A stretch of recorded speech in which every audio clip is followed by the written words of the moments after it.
成化13年，在太监汪迟与万贵妃的提议下，明宪宗于东厂之外增设西厂，与东厂及锦衣卫合称厂卫。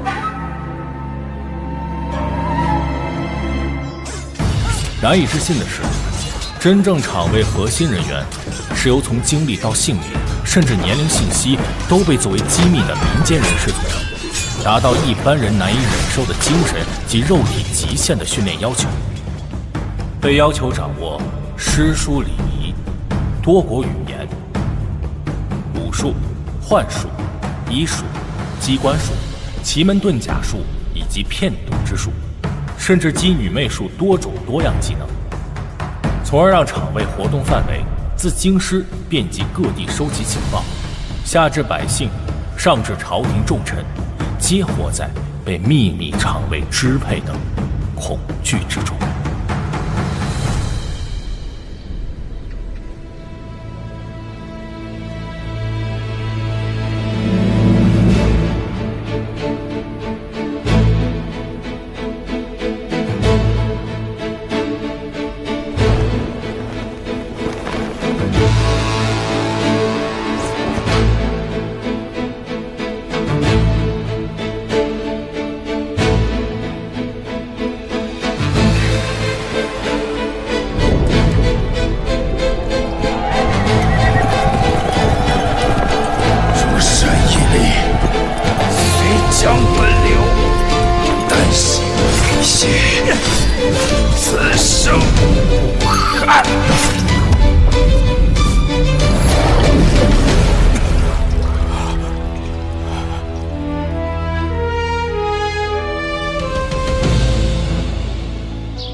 沈大人，一切准备妥当。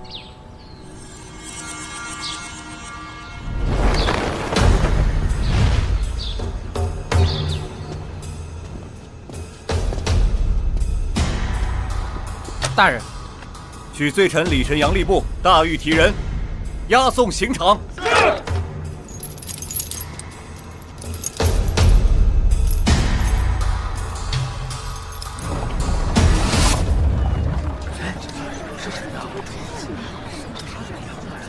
今日明明是东厂监斩，我们大理寺却在这儿摇头摆尾候着。陪东厂办事，脑袋要不别在裤腰上，那明儿处刑问斩的人就是你跟我了，长点心吧。问斩奸贼，自然人人称快叫好，偏偏是刚正不阿的兵部尚书李晨阳李大人，突然被东厂盯上莫须有的罪名。百姓私底下哪个不议论他们如何遮掩真相？不明事理的，以为咱们大理寺与场问沆瀣一气。你就给我闭嘴吧！张大人。原地戒备。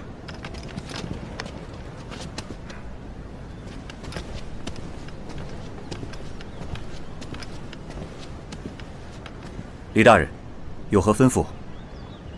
我饿了，能否劳烦张大人帮我弄2两枣糕？李某人感恩不尽。没问题。团长。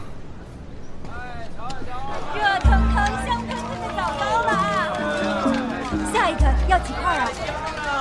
给，下一个你要几块啊？1块，1块，来，这么大个钱呢！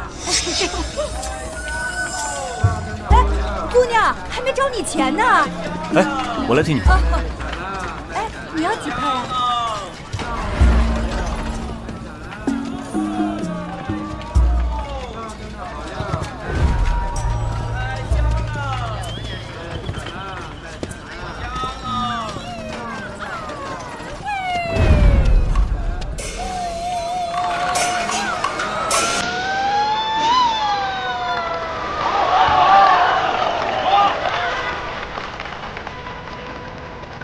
这西营杨子真是胆大，敢在这里唱这出戏。要是被东厂番子听到，怕是少不了皮肉之苦啊。朝中2品兵部尚书说斩就斩，咱们这种人怕什么？你们知道李大人因何事得罪了常尉？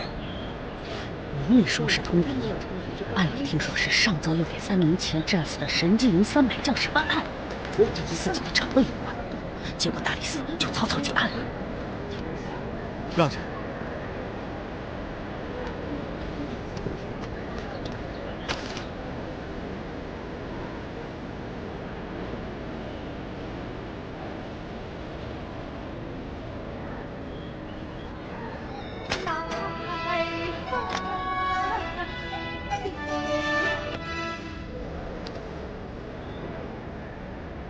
姑娘这戏文唱的忙而不乱，慢而不断，木偶与平日所见也有几分不同，手艺着实是精巧华丽。大人谬赞，吃饭的行头自然是比命还要珍贵。生死来去，蓬头傀儡，一线断时，磊磊落落。傀儡的生与死都在我一线之间，大人觉得有趣吗？世人总说痴人与我志趣相投，找空我们得多聊聊。只不过，也得留着这条命，不是吗？大人呐，万般皆是命，半点不由人。奴家还得唱下一场戏。让下。你买到了没有啊？那边傩戏已经开张了，快走啊！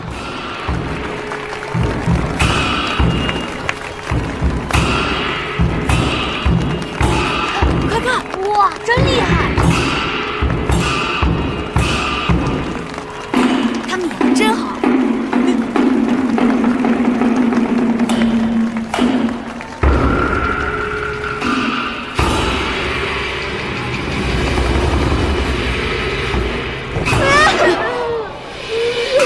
没事。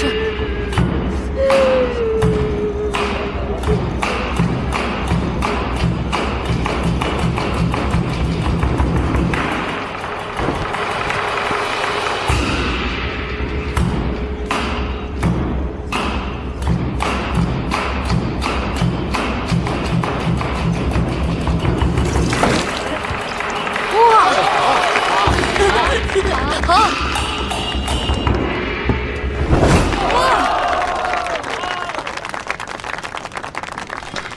心善则美，心诚则灵。梅花高洁，倒也与今日问斩的李大人品行相合。或许这梅枝也愿在此应景，暖春独自开呢。哎，大人，来一支。哎，姑娘，姑娘，姑娘。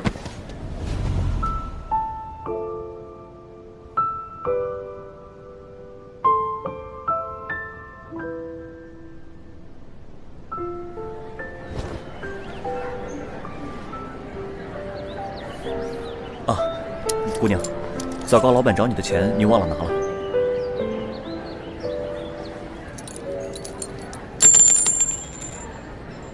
大人，掉在地上的银钱，莫要捡回头的，不吉利。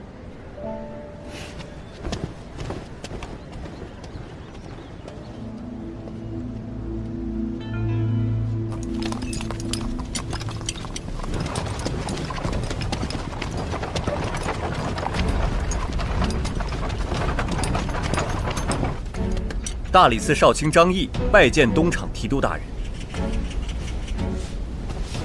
此乃诏谕文书，请提督大人过目。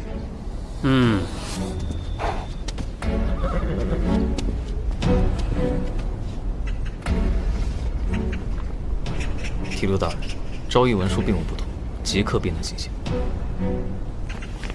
我素日都在圣前批红审核盖印，如今也算给李晨阳最后的体面了。锦衣卫听令，严密守护监斩台与楚兴台，不得有任何差池。大理寺若想尽一份心，维持百姓秩序，就有劳诸位了。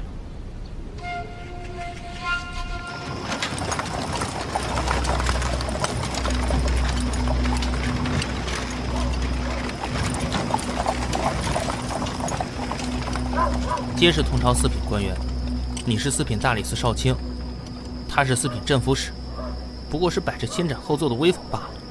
实在是目中无人。你哪来那么多不甘心啊？你就当做是看一场戏得了。这分明是把我们大理寺当看场子的使唤。给我闭嘴！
大人亡魂莫怪罪，亡魂跟着小鬼走，见到判官莫回头。此生冤情债，自有神仙断，安心撒手归西去。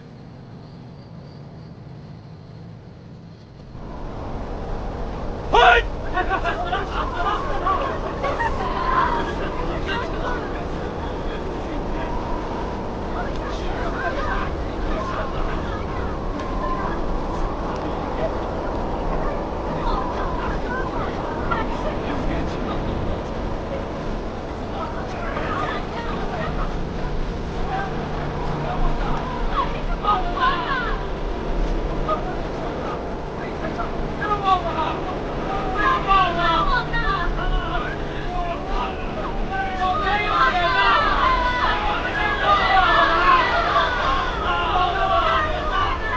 天道昭昭，我李晨阳何德何能，竟然得天道如此明鉴，虽死无憾。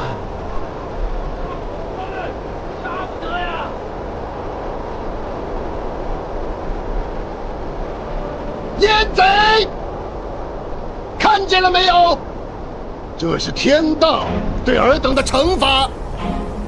尔等因为私欲，害死我大明神机营300勇士的事情，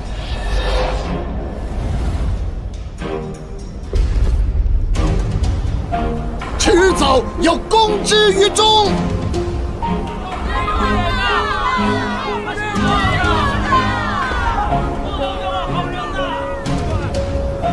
看着呢，还愣着作甚？站！爹爹，梅花也开了。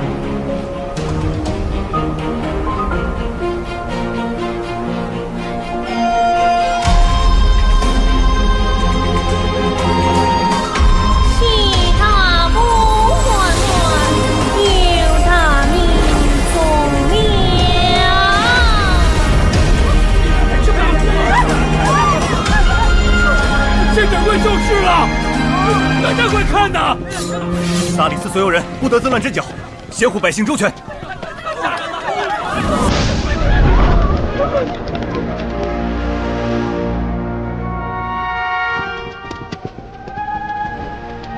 这都是虚张声势。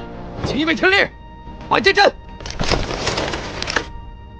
不得轻举妄动。放！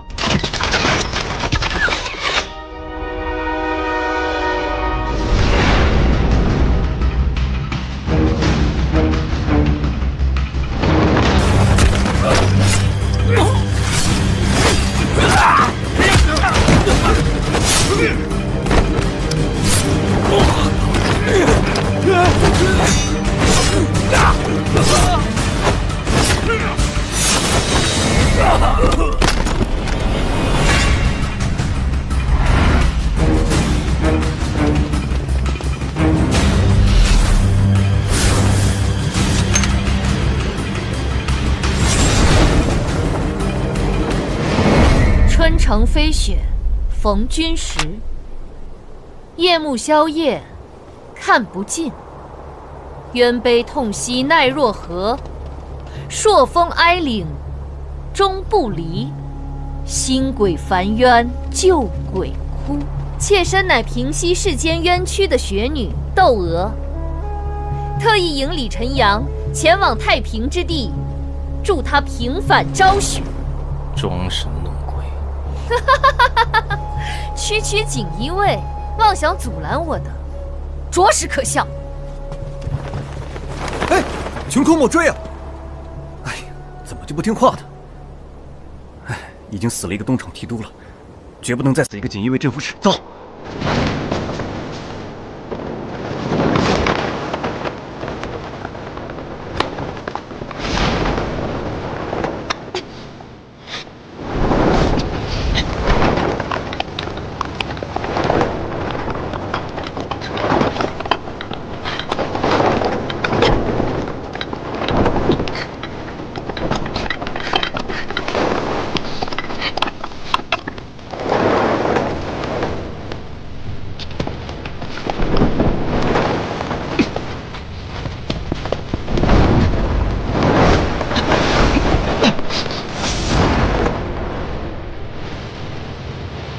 俊俏的星空，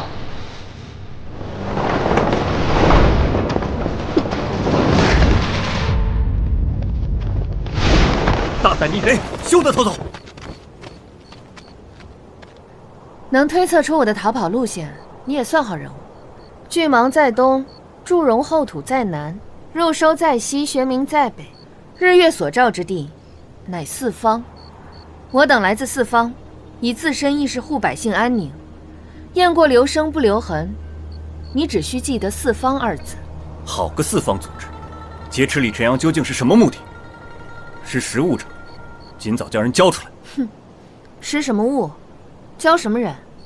大人，与其在此处与我赏月闲聊，不如赶紧找该找的人，办该办的事。狂妄至极，还不束手就擒！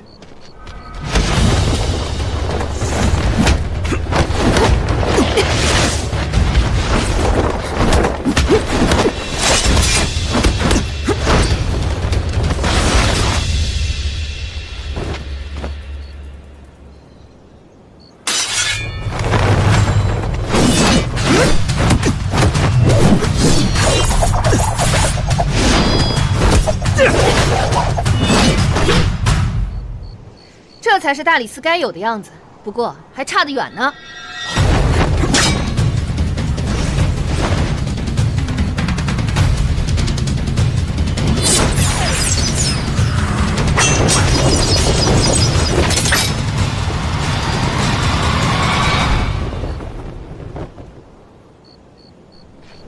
好毒的暗器，应是出自唐门。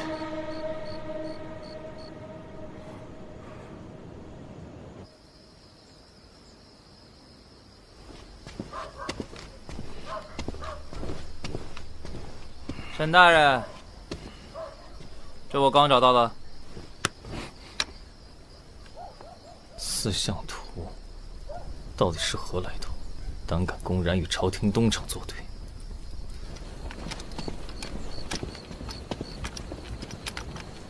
关门，不得让任何人进入。是。水墨，速去通知裴大人到前面集合。是，大人。大人，今夜西四牌楼发生之事，我们如何应对？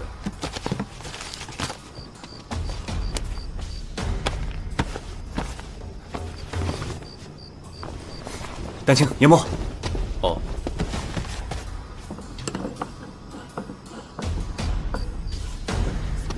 张毅，发生什么事儿了？大半夜的不让人休息啊！裴大人，你可算来了，快憋死我了！1个时辰前，我与张大人携东厂锦衣卫在西四牌楼监斩李晨阳。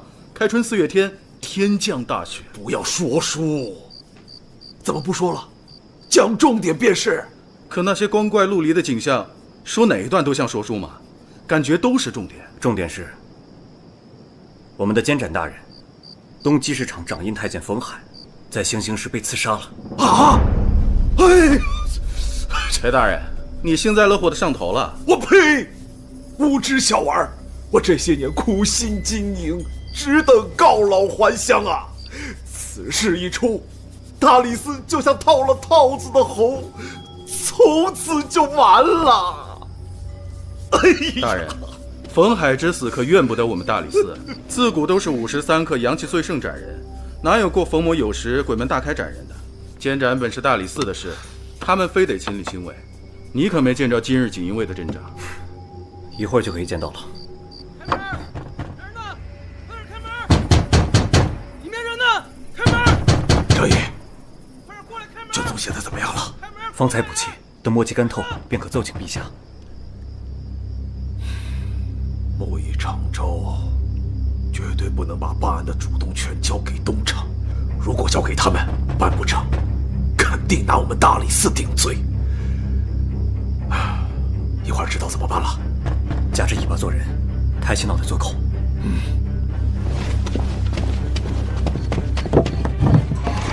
磨蹭蹭干什么呢？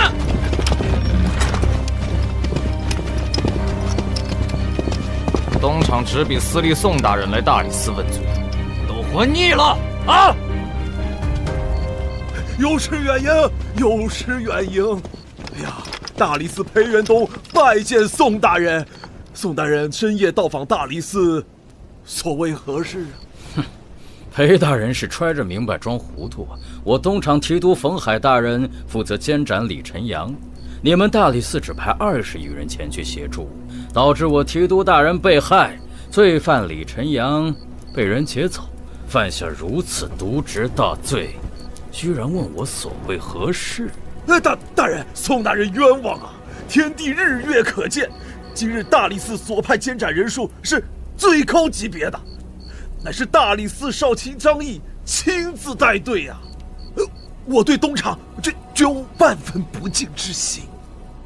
速去奏请陛下。是我大明朝的天地日月，恐怕是最忙的了，成天为你们这些没头没脑的官员做担保。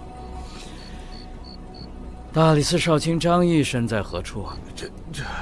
难不成是畏罪潜逃，不敢见人了？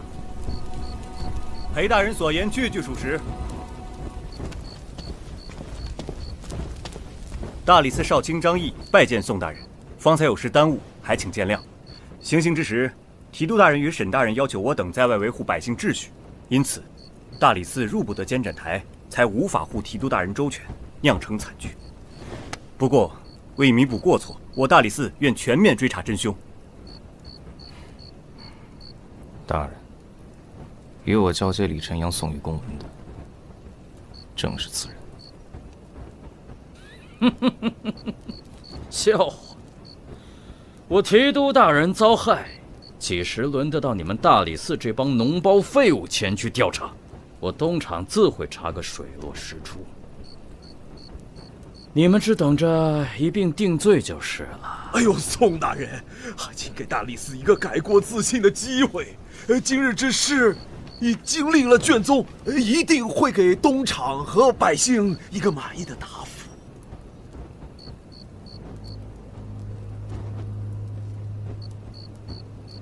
裴元东，谁给你这么大的胆子，擅作主张奏请陛下？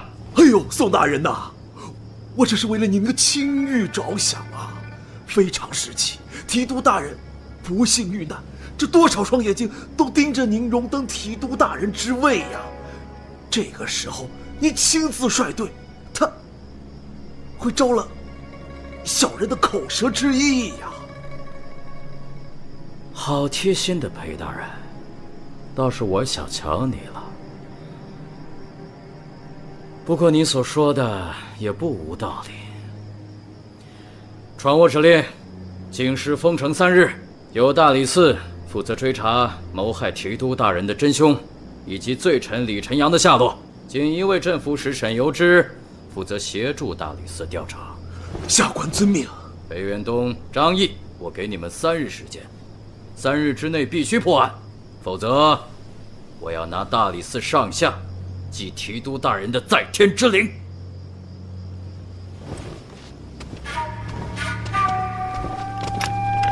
有之在。我们借他人之手除去冯海，本是顺手，但也凶险了些。一旦追查到李晨阳的下落，先斩后奏，格杀无论。是。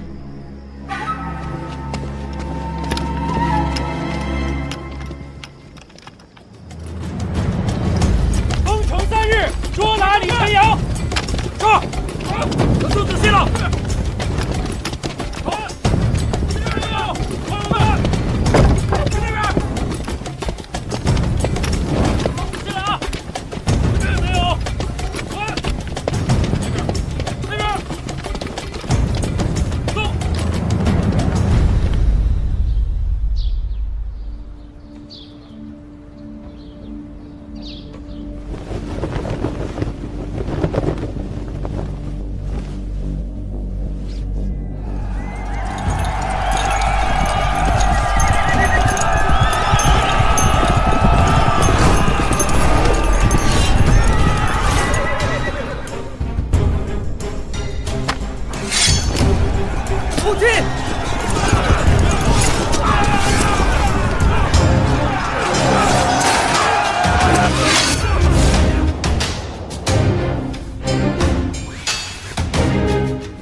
今日查案，你家大人在何处？回大人，我家少卿大人在来的路上遇到点麻烦，所以大理寺探案原来如此松散，我等联合探案已在此等候多时，他竟迟迟未到。这与松散有何关系啊？大理寺不是已经派人勘察取证了吗？该做的决断都让你做了，那张大人来了做什么？可怜的大理寺，平日里接些鸡毛蒜皮的案子，好不容易碰到个升官发财的大案，还得看你的拿捏。袁千户，你胳膊肘朝外拐的本事挺厉害。沈大人过奖了，我这胳膊肘也不能打断了硬往里靠啊。再说了，我这叫秉公行事。张大人，哎呀，诸位大人们早啊！你们先忙活着啊，我去垫吧2口。张伯，哎，给我来1碗甜豆浆，加2勺糖，1根油条，2个甜油饼。好嘞。怎么，没吃早餐就开始办案了？张大人，我早就想拜访你了，但奈何这锦衣卫和家中阿杂破事太多，总耽误我交朋友。哟，沈大人，张大人，油饼好吃吗？沈大人想吃吗？来，随便点，我请客。张大人，请你自重，判案追踪迫在眉睫，大家没空和你在这里品鉴油饼手艺地不地道。俗话说，只有上不去的天，没有过不去的山。官差办案就不吃饭不睡觉了？老翁，没看到这里发生命案了？全城禁言封城3日，谁准许你在这里摆摊位卖陈实的？我是少交税了，还是犯命案杀人了？沈大人，我劝你还是冷静一点，此人可能是东厂安插在事情的暗桩。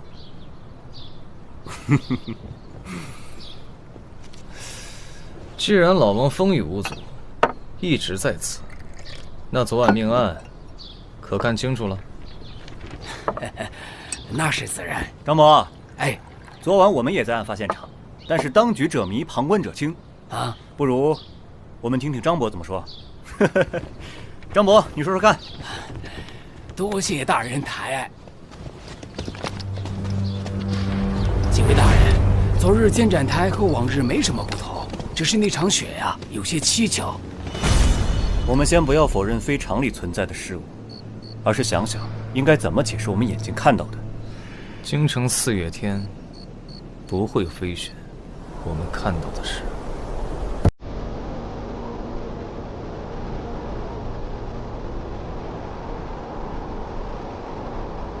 京城春天最常见的就是这种柳絮。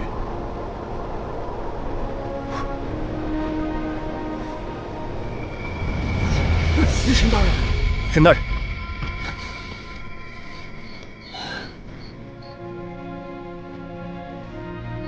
这柳絮，浸泡过致幻药物的柳絮，以柳絮作为介质，让人们嗅到致幻药剂，从而精神恍惚。依据我们昨夜的致幻程度来看，使用的应该是大理特有的有毒菌类制作而成。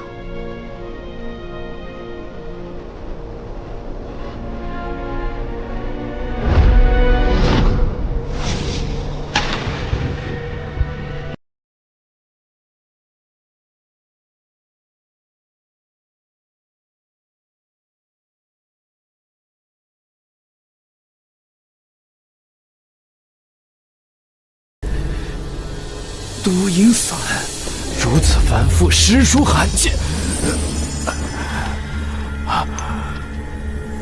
昨夜忽起大风，柳絮纷飞。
此人年近40，那双眼睛饱受沧桑，又透露着江湖人的老练。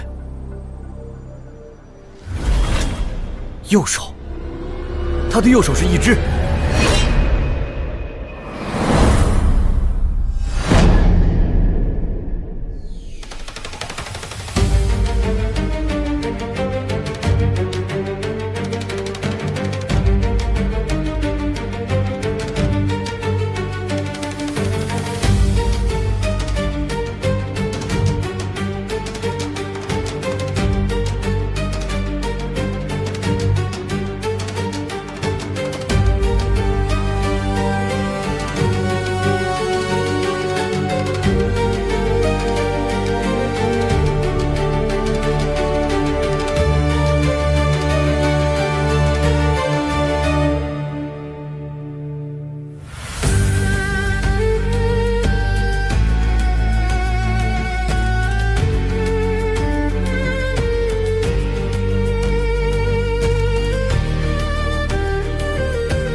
军师锦衣卫之职，在寻常百姓眼中，有鹰击长空之势，高悬于天之我，却不知我等日夜无间，夙兴烈力，唯求不辱圣德。如鹰犬斩阳，听命于东西两场。我自幼受东厂养育教诲，再深知绝不能服。然在其位谋其时，只得终日如履薄冰，谨言慎行。世间何来两全法？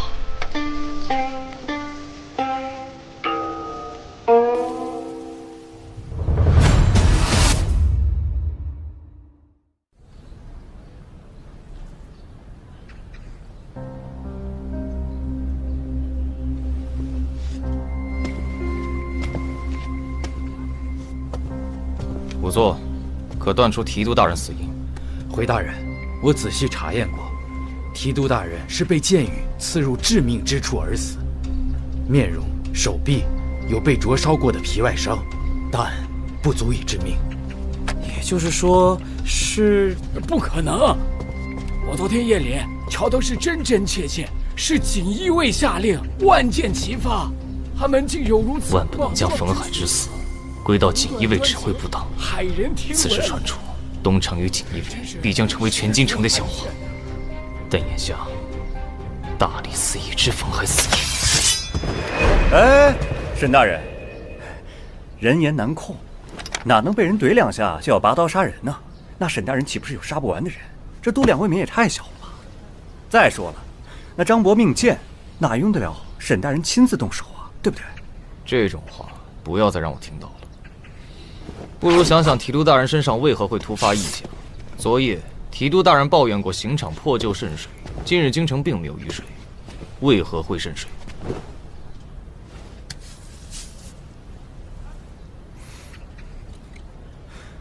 是松脂的味道。难怪一夜过去水渍未干。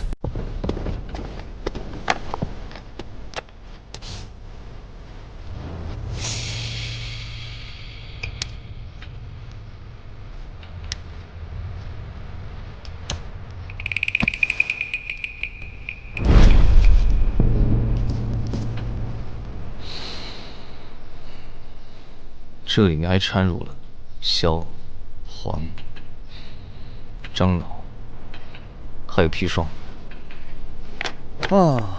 那就没错了。这是神机引火龙神器阵法的方子，将物品点燃生烟，再滴到提督大人的脸上与手上，再利用衣服配合飘雪的错觉混淆视听。再合适不过了。张少卿似乎对这种火器机关颇有了解啊。这有什么稀奇的？张少卿曾任职神机营林峰将军麾下，不知道才奇怪吧？没错。按照这个滴落的速度，不到半炷香的时间，提督大人的身上就能积攒足够的量，然后再借由火，不对，是借风迷人眼，乱叠火生烟。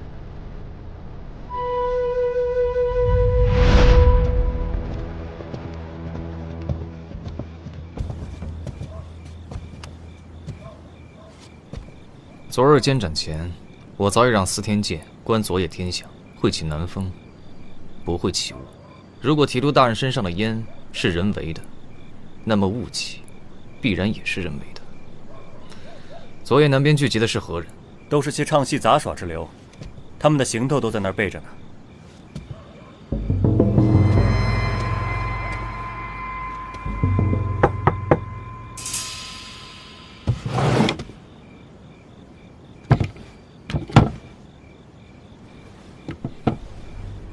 坚木柄稳定，桶内装入沙火药点燃。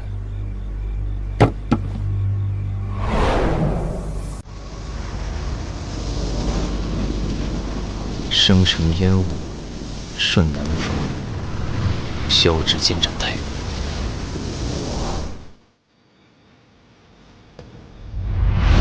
昨夜的百姓早已分不清现实与幻境，前有阳春白雪、梅花阵阵香，百姓都以为花瓣落花而去，夹杂着火花，才将提督大人身上的人。被长官上事了！摆阵阵，报！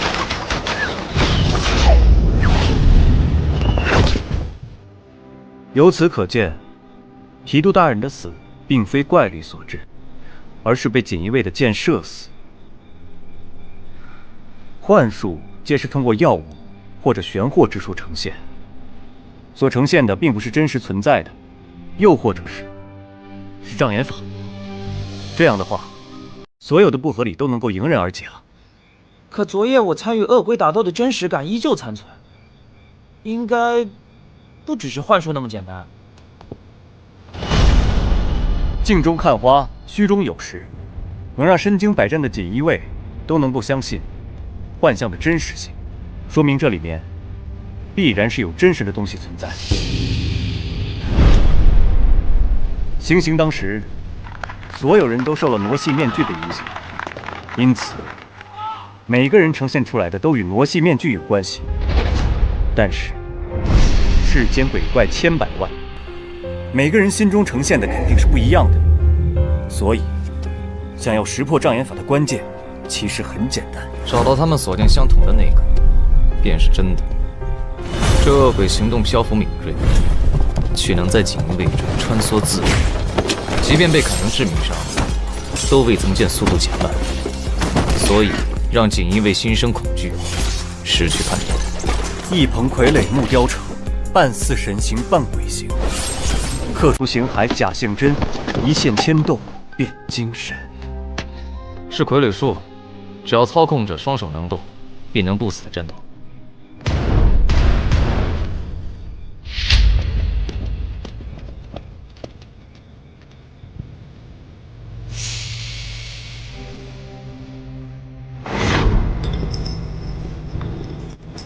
此人是西域女子，身穿红衣，玉指纤纤，容貌娇艳，举手投足间都散发着诱人的气息。哎，怎么样啊？画好了没有？好了好了。哎，大人，您看。哼哼，哎呀，你果然还是跟以前一样的优秀啊！这可是懂幻术的老江湖，西域风格的傀儡师啊！我还是让水墨和丹青去镇上问问他们的长相吧。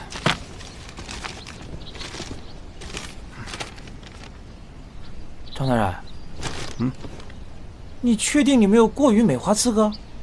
哼，漂亮吗？莫不是中意这窦娥学女？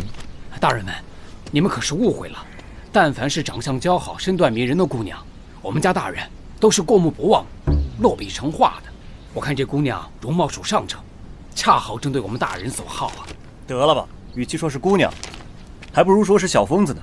昨夜我与她交过手，此人武功出自唐门，擅长轻功、短弩和匕首，而且用的暗器也是很少见的，可以说是个绝世高手。若是真如张大人所说，应该很快便能缉拿这3位疑犯。大人，我们挨家户搜查，并未查到李晨阳下落。是。李晨阳虽是兵部尚书，但也只是文官。京城第一时刻封城禁言，他能逃到哪里？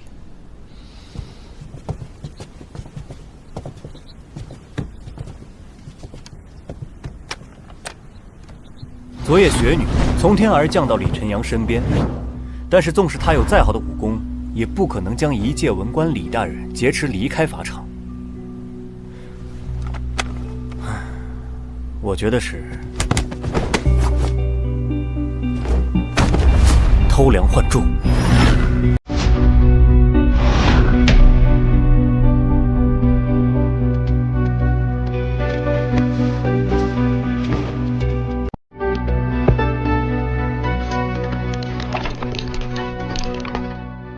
袁千户，核对昨夜锦衣卫死亡人数。昨夜现场尸体清点，被斩官员2人，锦衣卫15人，京中亲属认领7人，还有查看昨夜名单，若我没记错，此次监斩外籍锦衣卫，应只有7人才对。如此看来，我们的李大人，应该是在京城最安全的地方。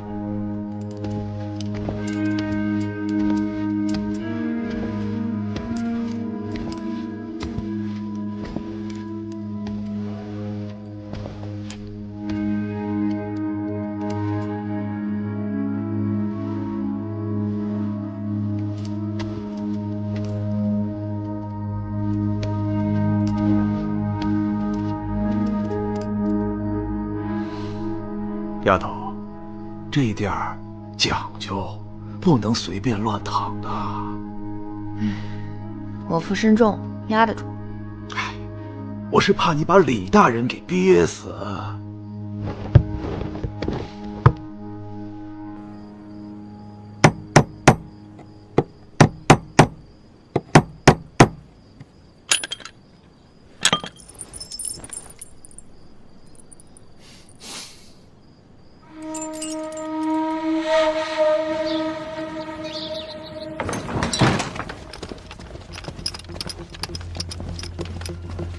搜，是。你去那边，这边。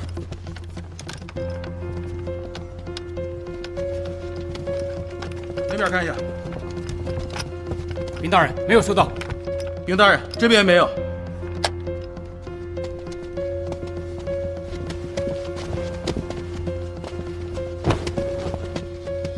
昨夜送来的锦衣卫尸体呢？回千户大人，已故锦衣卫的尸体昨夜已被全部认领。这会儿天已经亮了，外籍官兵应该准备出城了。封城3日，谁同意你送尸体出城的？请镇抚使大人息怒。走。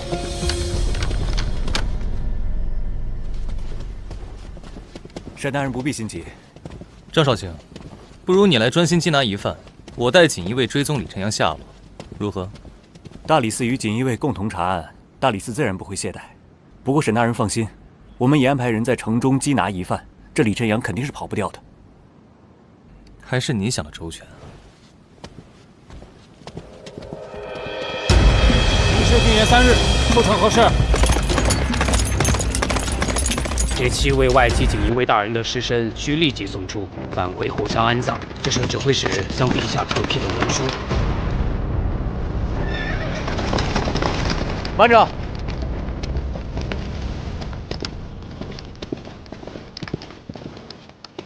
我等奉命调查李晨阳未劫持一案，我们怀疑李晨阳就藏匿在这些棺材之中，所以现在要开棺验尸。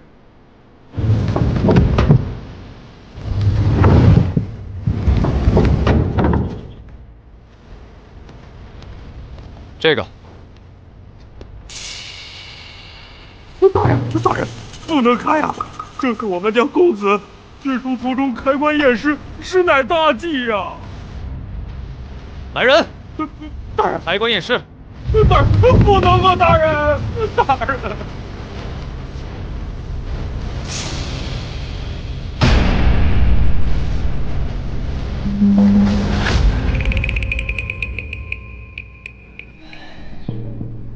到底是哪里出了差错？沈大人也不用自责，可能是我哪里想错了。这帮刁民，手脚一点规矩都没有，这什么东西？怪恶心的。看一下，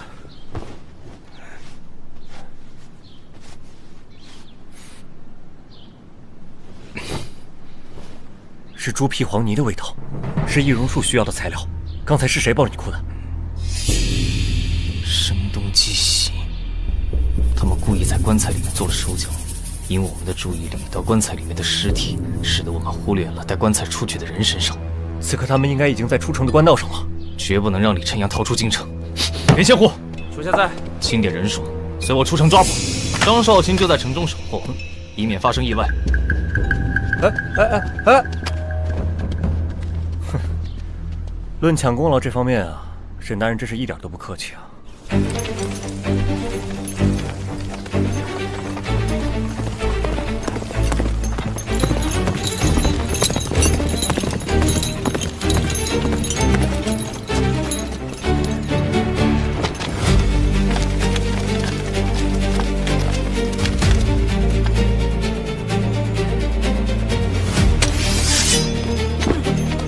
大人，小的是山西太原府中的管家王喜，请您饶命！所有人将通告文书呈上，字字句句仔细查验，如有造假者，格杀勿论。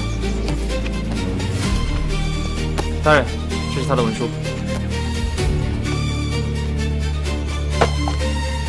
王喜，抬起头来。听不懂大人的话吗？再迟疑半刻，小心我让你人头搬家！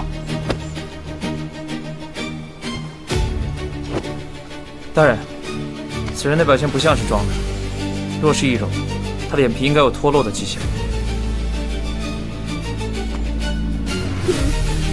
饶命！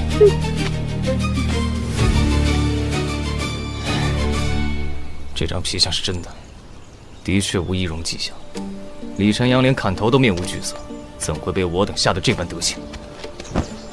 这是从哪山上的？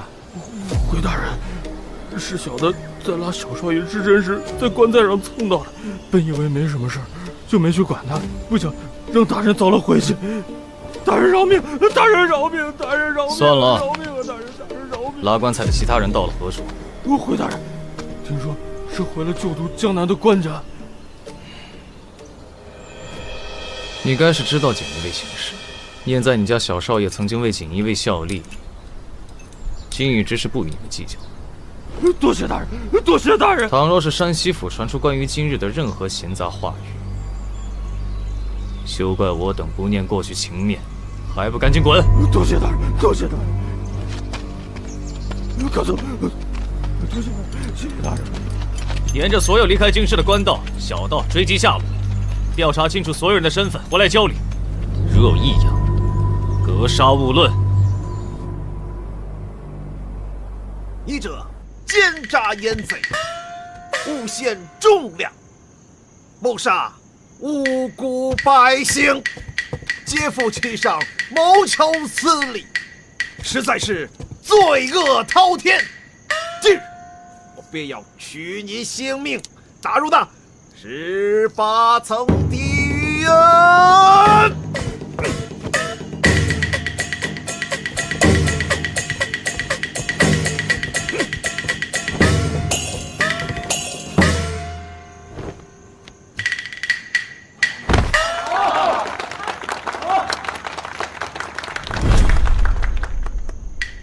大人，这红人所事，皆查不公，请随我必有深入，寻清白天真。你走的这段时间，有一群人在这大台唱戏，其中白衣女子与昨夜刺客身形相宜，这分明是对冬季市场权威的挑衅。还有大理寺少卿张毅，明明知道其中端倪，却不肯将他们捉拿归案。这其……你懂什么？此时捉拿，只会打草惊蛇，多做观察才是上策。生日之后，必让你沉冤得雪，重现人间。今日都下侠女相决，天道昭昭，我李正阳的天地民间死而不还，相信终有一天一定会正阳大败。大人，现在不抓他们是不是不太妥当？现在京师的百姓都看着，万一东厂怀疑我们大理寺有意刻意包庇他们，那岂不是更麻烦？只要他们当众拒捕，他们的罪名就会坐实。我来动手吧。你来？出了问题可是要掉脑袋的。我来吧。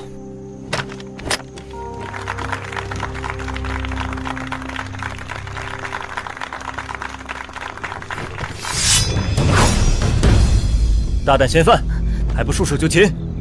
这位大人，你为什么要平白无故砍杀小女子？大理寺当街行凶啊！你们大理寺胆子也太大了，你知道他是谁吗？我管他是谁。你现在是与昨夜劫持案有关的疑犯，随我回大理寺。大人，我受伤了。走不动。带走。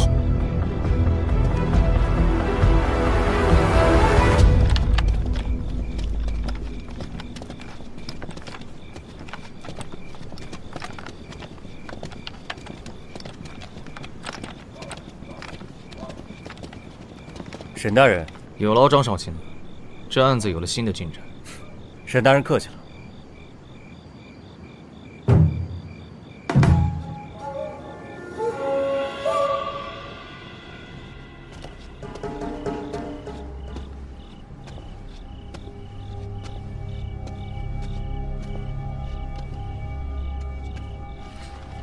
唐喜，唐门少主，13岁在江湖上一战成名，人称无门。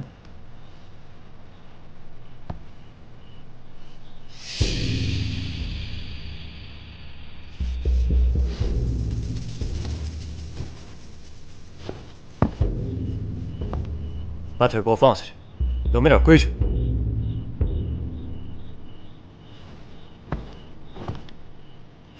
不要以为你是个姑娘，我就拿你没办法。在唐门，我就是规矩。这里是大理寺，大理寺我是规矩。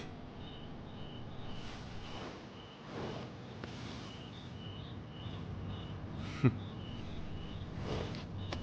不要以为唐门是江湖世家，有朝廷庇护，你就可以为所欲为，躲避罪责。如果你不想连累唐门的话，你就老实交代，为什么劫持李晨阳？李晨阳现在在哪儿？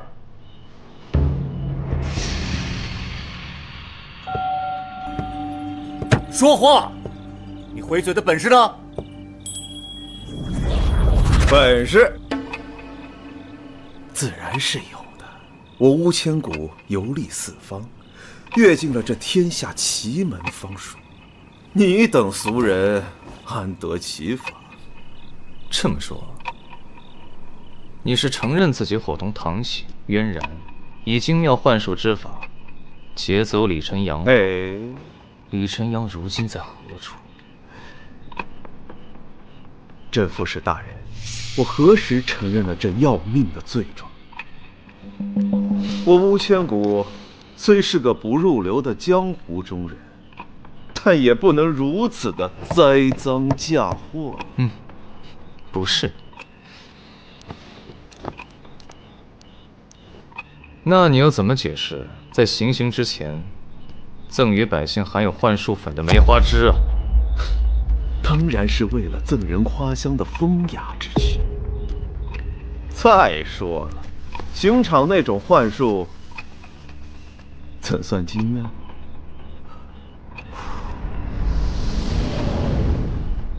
草木枯荣之术，这世上真正的精妙幻法是死而复生，生生死死，变幻无穷。大人，你想学吗？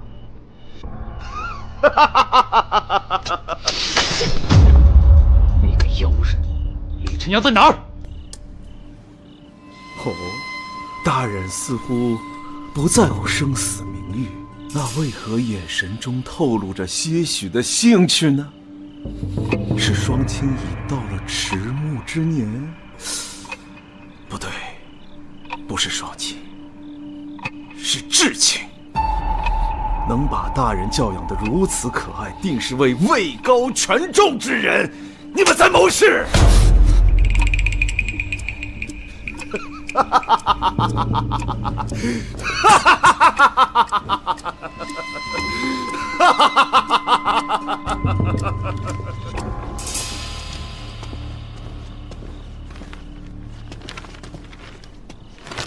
你在上面干嘛？我在上一个行吗？唉，这个牢房实在是闷热的厉害，透不过气来，胸口闷得慌。我现在好累啊，小大人能不能帮我个忙，帮我解下衣裳呀？什么小大人？我乃堂堂锦衣卫正五品千户，你给我坐那儿。我不。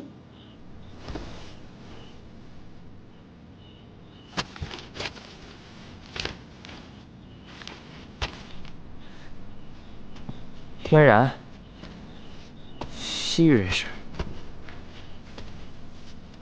昨夜行刑前，为什么要唱窦娥冤啊？携带傀儡木偶在法场行凶。你的傀儡，你傀儡木偶现在在何处？哎呀，小大人说到奴家心痛处了。我那个木偶也不知道被哪个挨千刀的给偷了去，那可是我短命相公的骸骨制成的。哎呀，我这一说到胸口就疼得厉害。小大人，你快给我揉揉。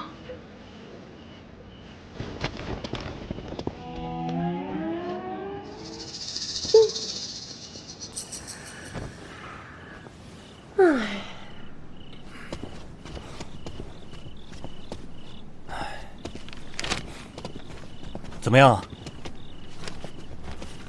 妖人无强国，妖法了得，会读心法术，实在难以说。你那算什么？那个叫嫣然的西域女子，比我爹的姨娘们还要恐怖。我怀疑我的贞洁都受到了玷污。那个唐喜绝口不提任何事情，正在消磨我的耐心呢。不说话好啊，不说话你给我，我需要冷静一下的。哎，等一下。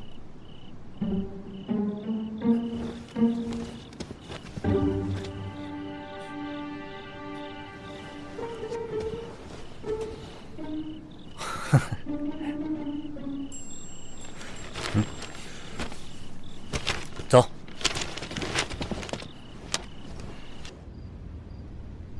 唐喜，唐门的少当家。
您给我下碗面吃啊？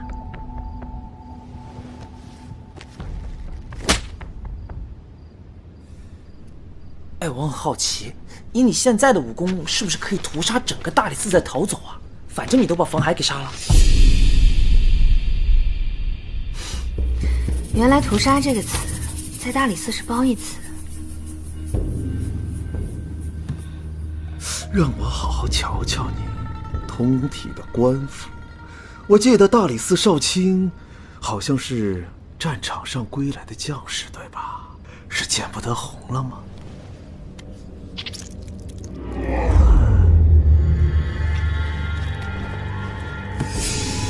为什么是红色的？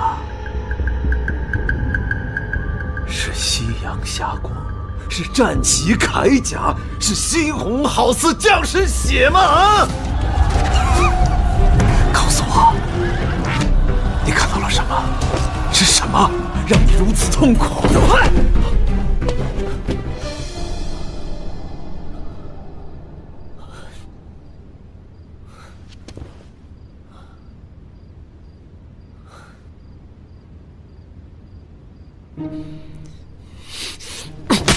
说，李晨阳在哪儿？那个，是不是打扰你们了？你们继续。郑少卿，哎，什么事儿？过来。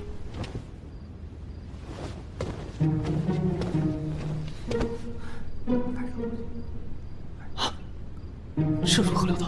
有人逃跑了！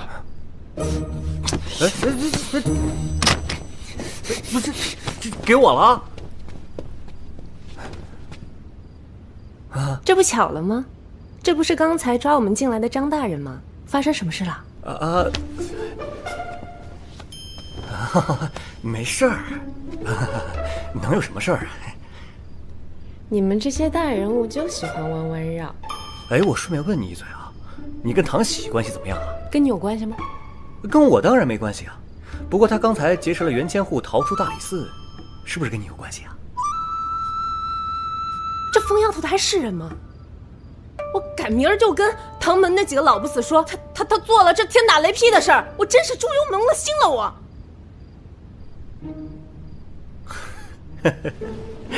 得嘞。该死！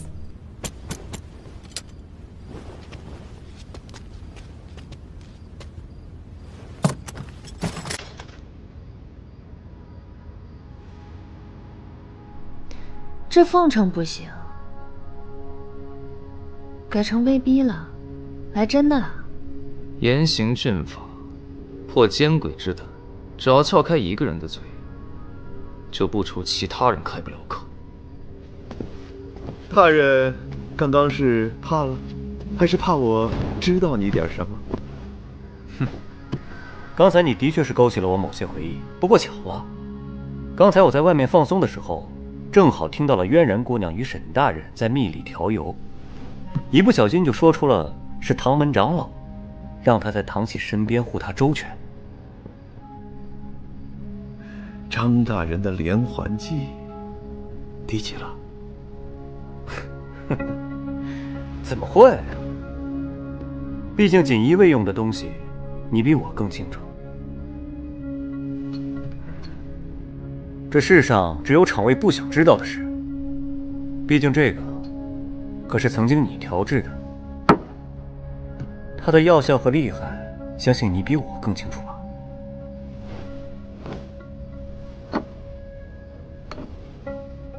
你与唐喜渊然劫持李晨阳，已然是重罪。说，为什么这么做？李晨阳现在在哪儿？这石骨香，寻常人吃了，即便吐露出真相，也会变得痴傻呆滞。你们会将它用在唐门少主的身上？自然是用在没那么重要的人身上。你在轻贱谁的性命？宁可轻贱与否，就看你说不说实话。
大人，不好了！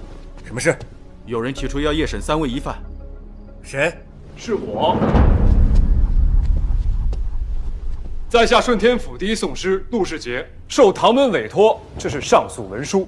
依据《大明问刑断议卷》第28纪29条、16条，我要状告大理寺在证据不足的情况下，逮捕无辜百姓唐喜、渊然、乌千古3人。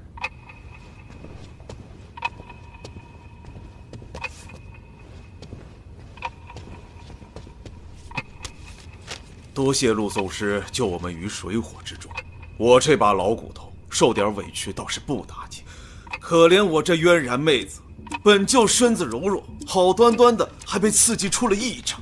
还有疯丫头被大理寺少卿所伤，内伤未愈又受到惊吓，现在还在这里遭罪呀！世风日下，道德沦丧，堂堂大理寺竟干出如此对待老弱妇孺之事。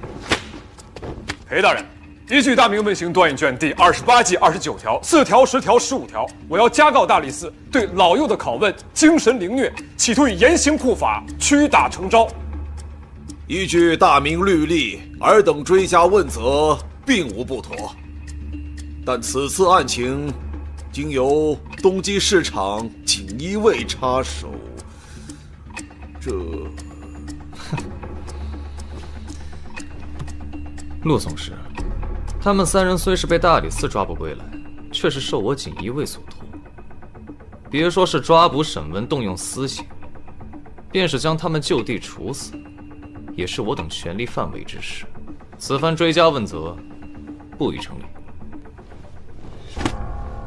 是草民唐突了，审镇副使大人有诏谕之权，但也要先审后断。万不会愿于皇权之上以冤假错案来回报圣上的一片信任。毕竟我朝开国以来便以利律治天下。那是自然。为防止他人妄自揣测场卫行径以表清白，此次提督大人命案，才会交由大理寺处理。我等在旁协助。我大理寺依照大明律例，一定秉公执法，绝无懈怠。现在就壮师陆世杰所申诉之问题进行询问。疑犯唐喜，尔等可知今日为何将你们抓回大理寺？回大人，草民不知。现在请少卿张毅对疑犯进行询问。是大人。疑犯乌千古疑似使用致幻药剂，扰乱法场秩序，造成百姓骚动，致使提督大人遇害。疑犯渊然疑似使用傀儡木偶对锦衣卫进行人身攻击。疑犯唐喜疑似假扮成雪女窦娥，协助罪犯李晨阳逃离法场。3人当街细说昨夜结案，公然挑衅大理寺与锦衣卫权威。乌千古、渊然、唐喜，以3人可认张少卿指认之罪。睁眼说瞎话，这是诬陷。奴家就是个小女子，大人不要冤枉人啊！草民相信大明律会给草民一个公平正义的判决，以还清白。 3人拒不认罪，现在请壮师为3人辩护。多谢裴大人，我朝以证据为依据，大明律之为准绳，在下敢问大理寺少卿张义张大人，您怀疑吴千古使用幻术药剂扰乱法场秩序一事，是否可有证据证明？丹青，将证据呈上。这是我收集到昨夜法场的柳絮，还有吴千古赠予百姓的梅枝。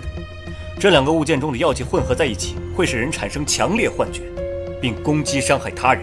张大人提供的证据并无不妥。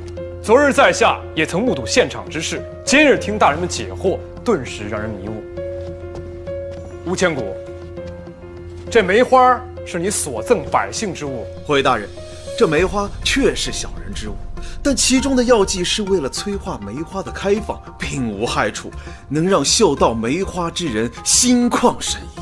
那这柳絮是你家中的柳絮？在下家中并无柳树，何来柳絮啊？非要强加于我，京城柳絮纷飞，那么京城的百姓都是柳絮的主人吗？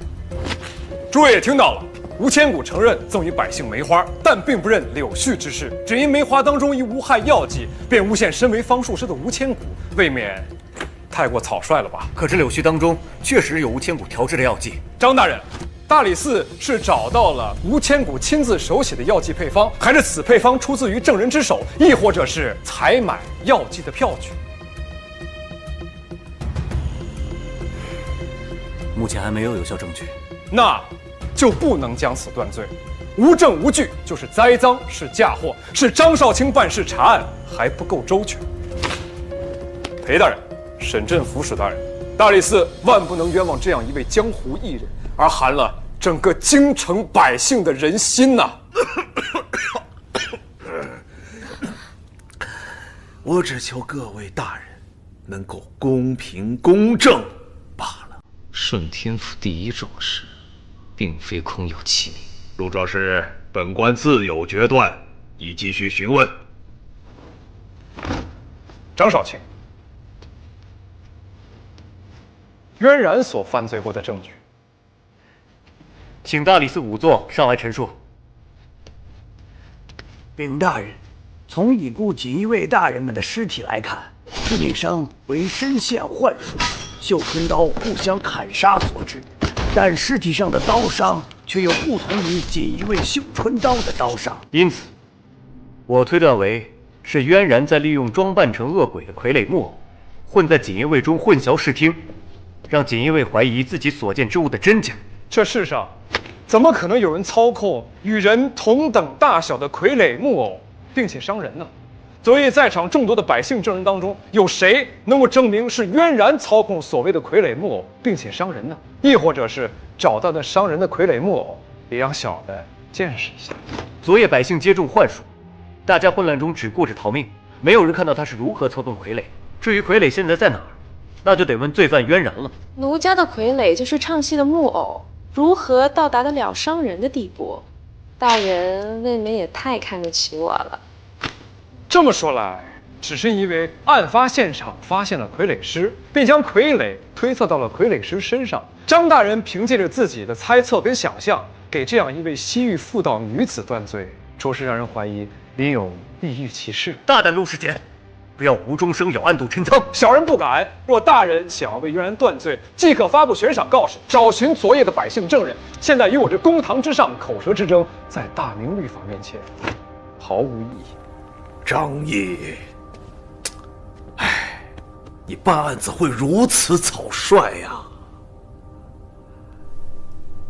此时是我疏忽了，将精力全部放在追击李晨阳之事，使得大理寺只能立尽于此。回大人，证据不足怪我，但唐喜劫持李晨阳是由我亲自追踪，并与其交手。他使用的武功与暗器皆出自唐文。张大人，大明刑令中明确指出，追捕论罪定性原则。这我知道，大明律捕王条例规定，抓捕疑犯需1人以上小队结伴抓捕，以免出现诬陷、误判。怎么，你是在教我做事？小女子不敢，只是好心提醒大人，以免在参加今年督察院举办的大明律考中错失送分题。诸位有所不知，唐门少主唐喜自幼熟读大明律例，自然不会做到知法犯法、罪加一等的蠢事。更何况，张大人当真遇到唐门少主，恐怕此时已经在义庄躺尸了。唐少主，不如将你此次来京所佩之剑交诸位端看一下。审问前被大理寺官员收走了。呈上唐玺佩剑。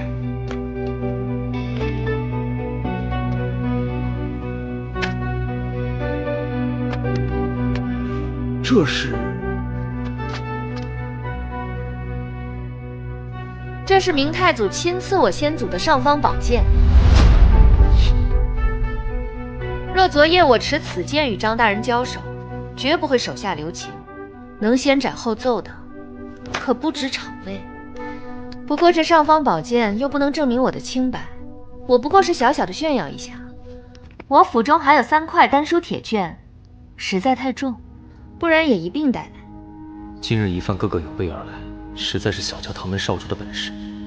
唐门助太子完成大业，100年来不求功名利禄，却广结善缘。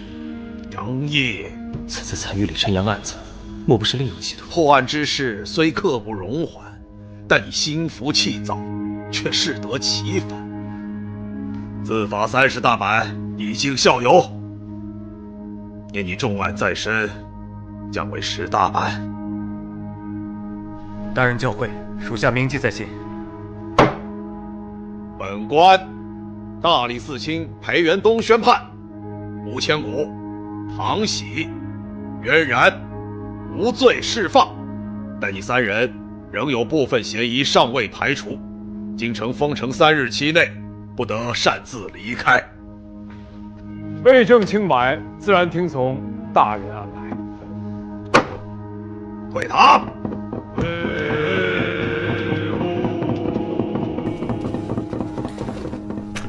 张大人，张少卿，今日你当街向我无故行凶，致使我险些丢了性命，没了清誉，这事儿该如何？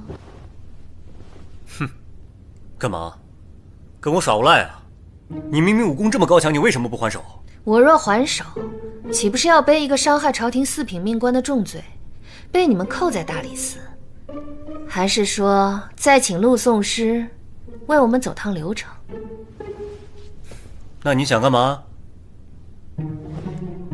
干嘛？面纱钱和疗伤钱。你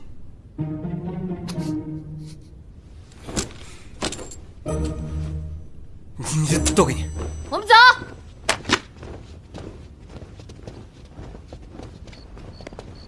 哎，你这鬼丫头坏得很，心眼不大，伤害性极强。 我这次倒有点同情张大人了。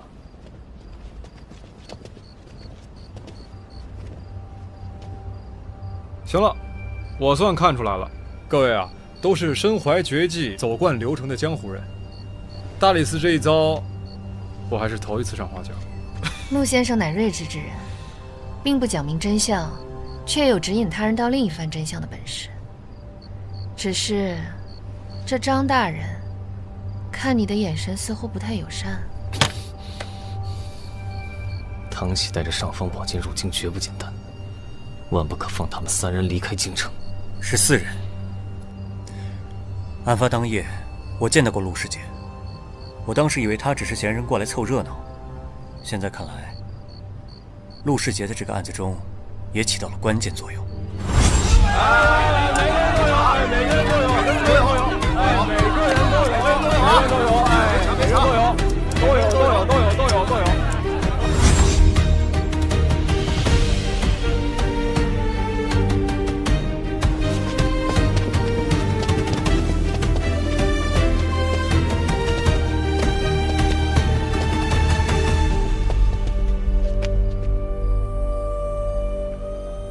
我与张毅又何止今日之事的过节？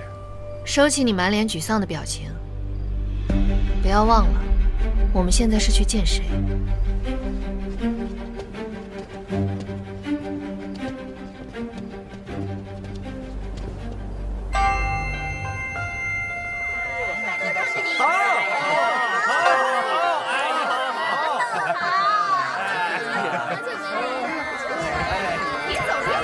这里便是冠绝京师的花满楼，虽然是烟花色海之地，却有一份似真似幻的风流光景。这里的姑娘精通琴棋书画，不过是寻常之事。风情万种，各有千秋，文人墨客皆能找到心头所好。怜惜起来，反倒怕自己多情，连累了你。让我看看哪个姑娘能入我的眼。双眸似水，明艳动人。可惜我偏是红尘俗人。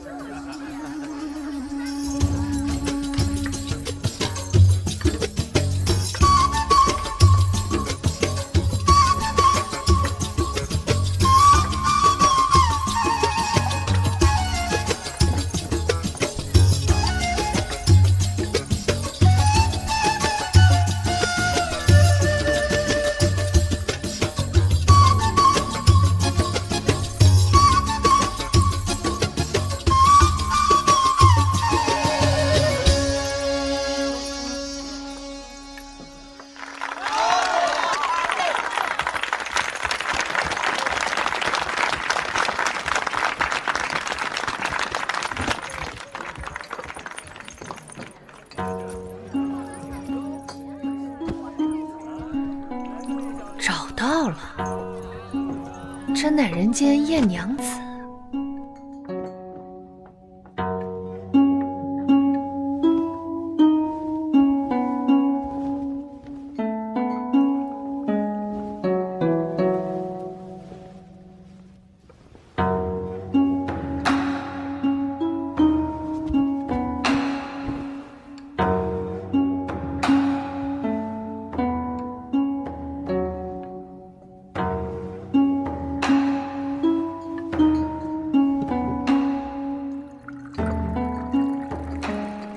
就是他，双眸似星辰半月，眼角眉梢却是压不住的风流媚态。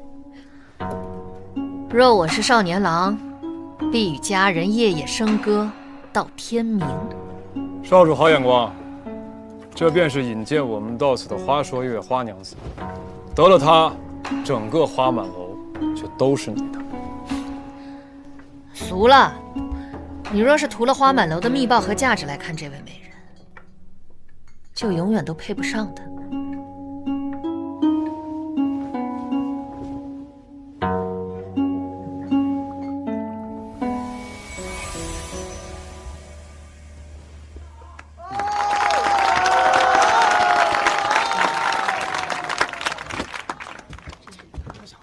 花娘子不爱金银珠宝，古典藏书也不喜，绫罗绸缎如子嗣。我知你最爱这玲珑寒梅，特意让那御花园的工匠培育出的春梅，只要你想要的，我都能办得到。四月飘雪，梅花绽放，终究是被俗人污浊的死物，没了生气。这梅花开在花娘子的眉间，才鲜活，满园春色。我啊，倒是一直有一个想要的东西，只要能博佳人一笑，上天入地，未尝不可。好，那我要飞鸟入海，海鱼穿云，梦入神机知天命。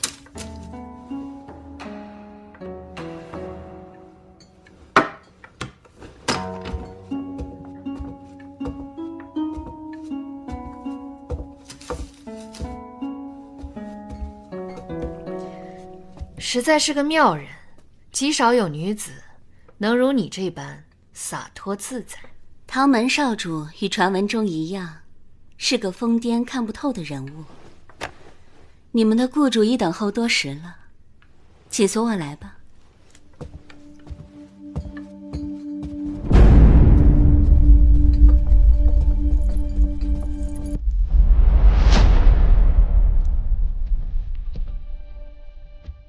真是来见幕后主使。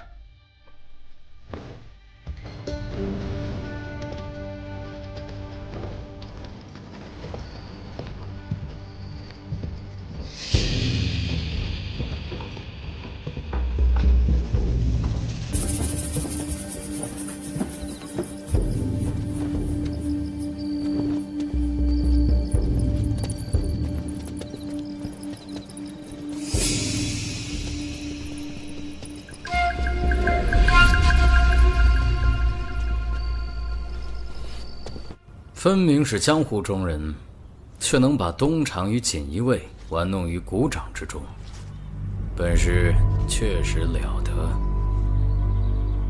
在下唐喜。5000股。渊然。陆世杰，拜见西极市场厂公大人。哎，又不是在宫里，无需那些繁琐礼仪，这样你们也自在。多谢王大人照顾，我们就不客气了。唐门少主聪慧，胆识过人。听朔月所讲，此次劫持李晨阳竟由你一手策划，着实给了我不少惊喜。不过是一些余兴的小节目，既能入厂公之眼，想必我们是通过您的考验了。倒也不谦虚。我要是谦虚，反倒是不真诚了。考验之事，是我想试试诸位的能力，如有冒犯之处，还望见谅。冒犯谈不上，是王迟，我们只是来拿属于自己的那份酬劳。请。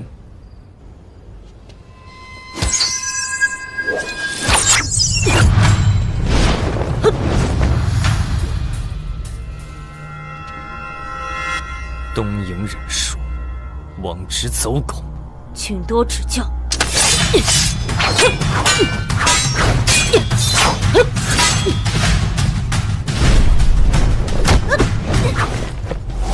走。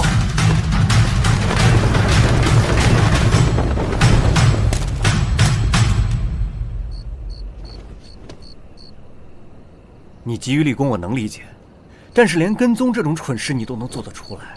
你是多想证明自己有搞砸一切的能力？我已知晓结案的幕后主使，总比你这光有探案头脑，却只能傻笑办事的人强。我就不应该救你。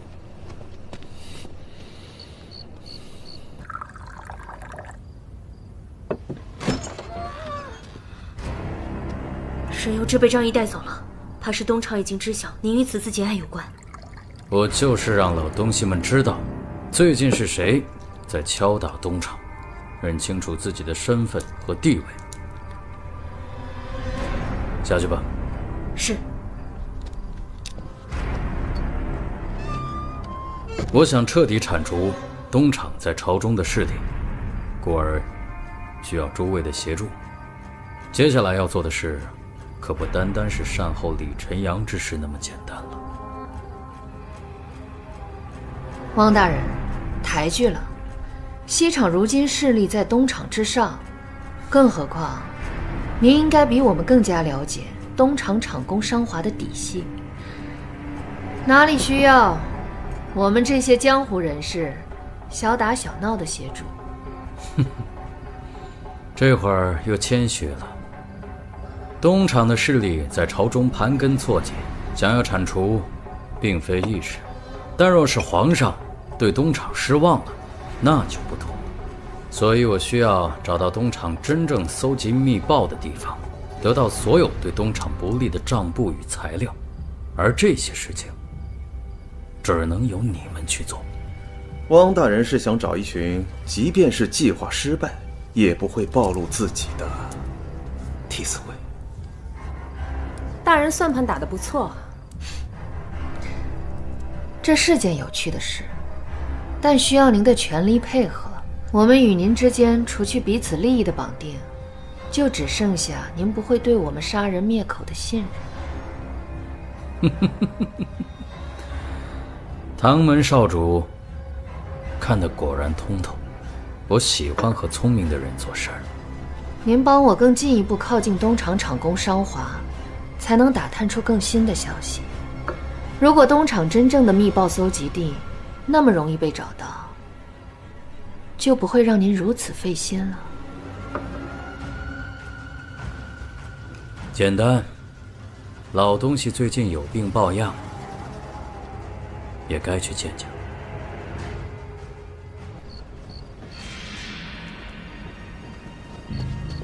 沈大人有没有受伤啊？要不要先去大理寺处理一下？啊？我的事不用你管，你还是先管好你自己吧。张大人，镇抚使大人就交给我们来安排，您早点回去歇歇吧。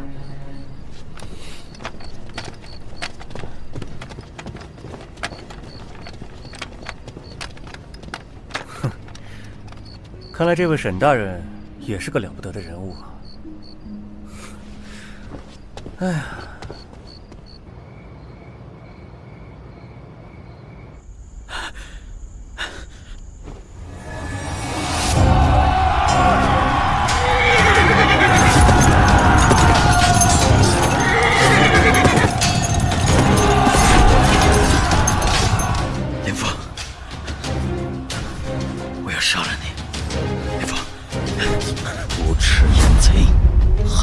性命，夺我妻朔月之恨，无共戴天。林峰，你梦魇了？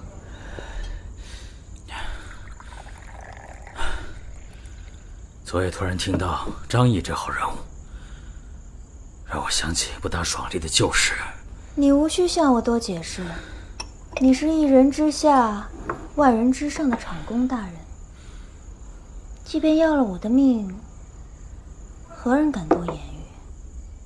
罪上不饶人。来人，在，去东极市场，通知大理寺卿裴元东、大理寺少卿张毅一并前往等候。是。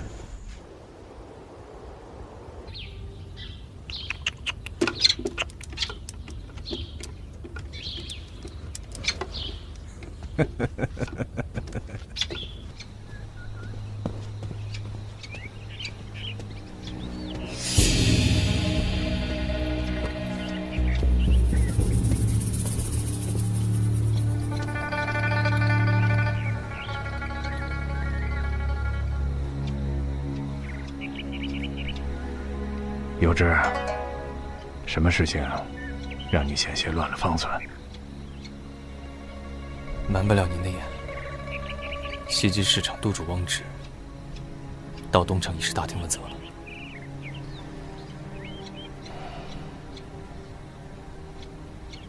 来人，更衣。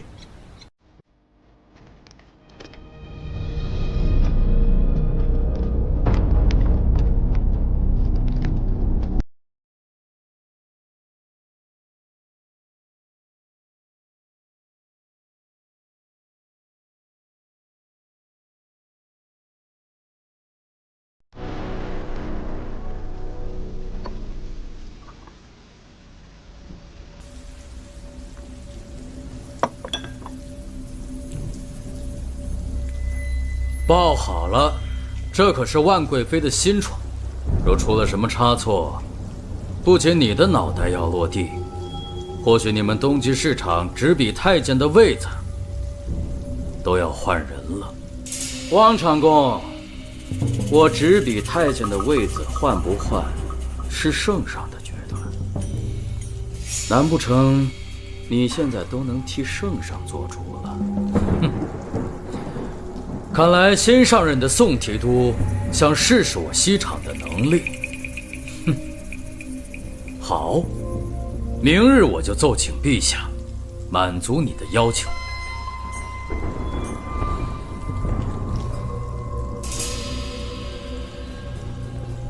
近日京城百姓是如何议论大理寺与东极市场查案之事？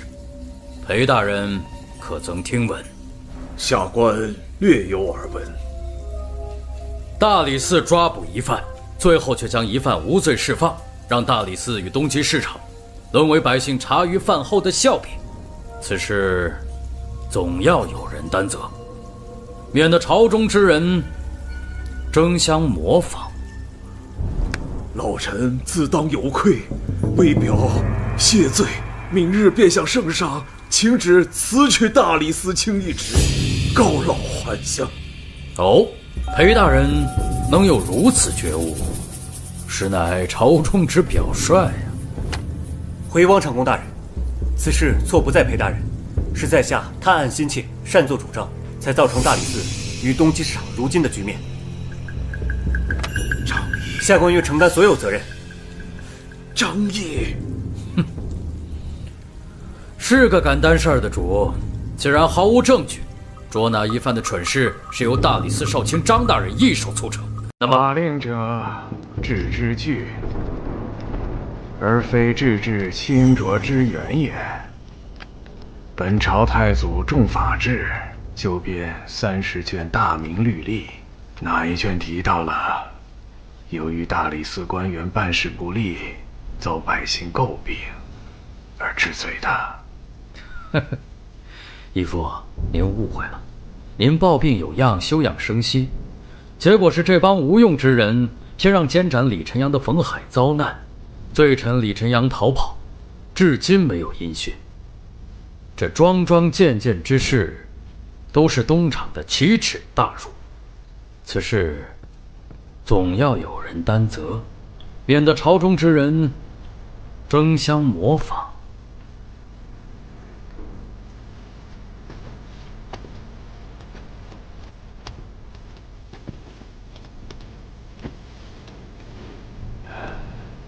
哎，你们都坐下吧。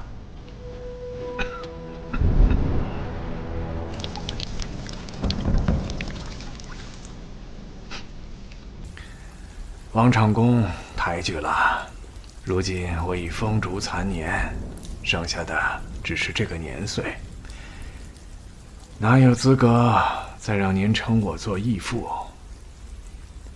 至于最近发生的事情，喜不应喜，无喜之事；怒不应怒，无怒之物。我也看透了，你也无需介怀。是义父介怀了。我身居西极市场场公，但却从来不敢忘怀被义父一手提拔栽培的恩情，总想让您处处顺心如意，安心颐养天年呢。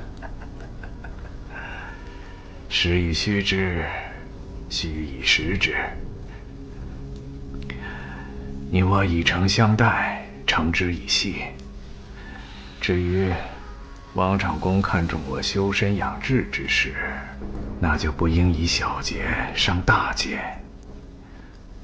为我谋利，不如谋安。我现在所求甚少。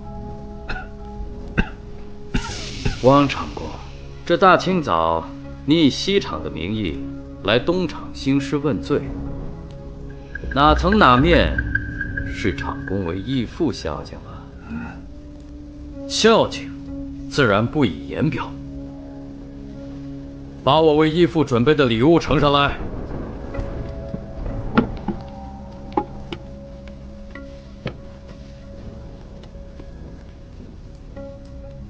义父，知晓您酷爱书画，前些日子我特意向陛下讨要赏赐，陛下亲笔作画。宋朝名相王安石的江上，今日孝敬给您。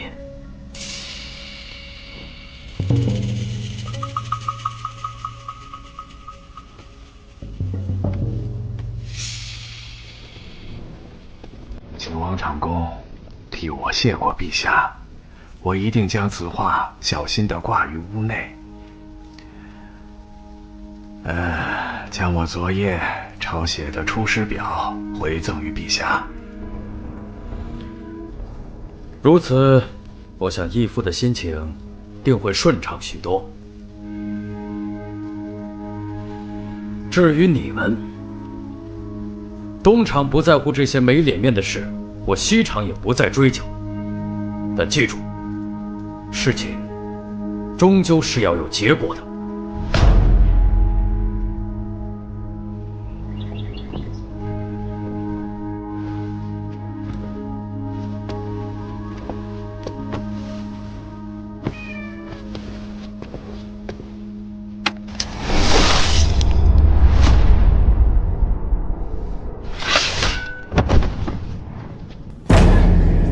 没用的东西，连只猫都照顾不好，怎么能照顾好我的义父？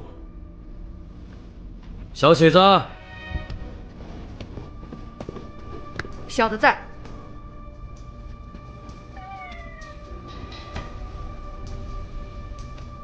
你留在东厂一日，好好教导厂公身边照顾的人，给他们看看你是如何照顾贵妃的宠物。是。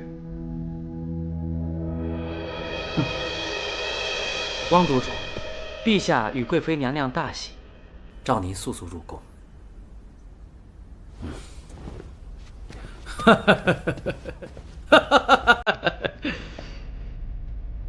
姨父，我先行回宫伺候陛下，愿您福寿安康。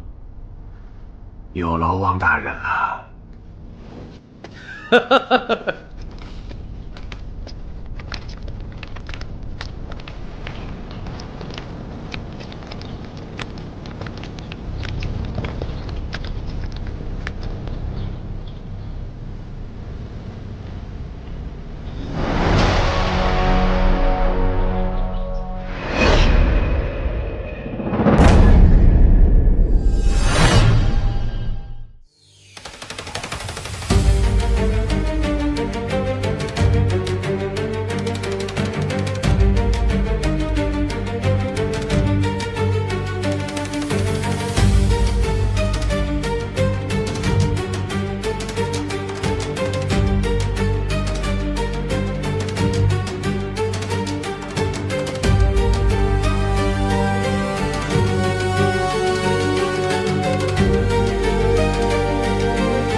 怒发冲冠，凭栏处，潇潇雨歇太望眼。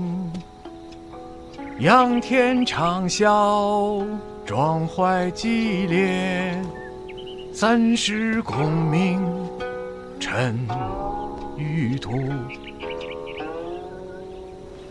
8000里路云和月，摩登线白了少年头，空悲切。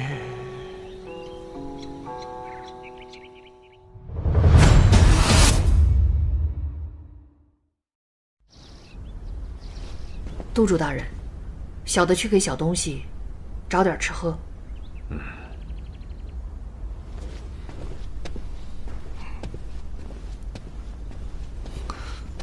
督主大人，一个小太监而已，世上没有厂卫打听不到的事情，只是厂卫不想知道而已。可吉安分明是汪直背后指使，您为何不向他挑明？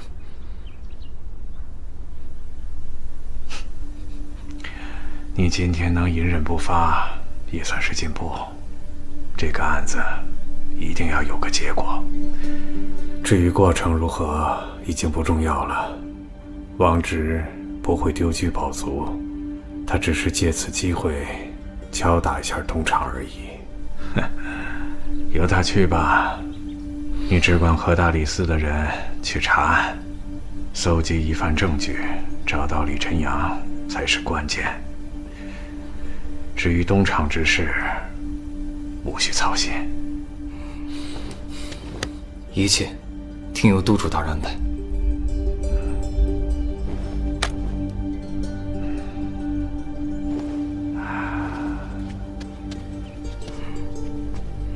吏部尚书家的混世魔王最近有没有给你添麻烦？园林张狂的性格收敛许多了，但没了豪横的模样，反倒少了几分鲜活。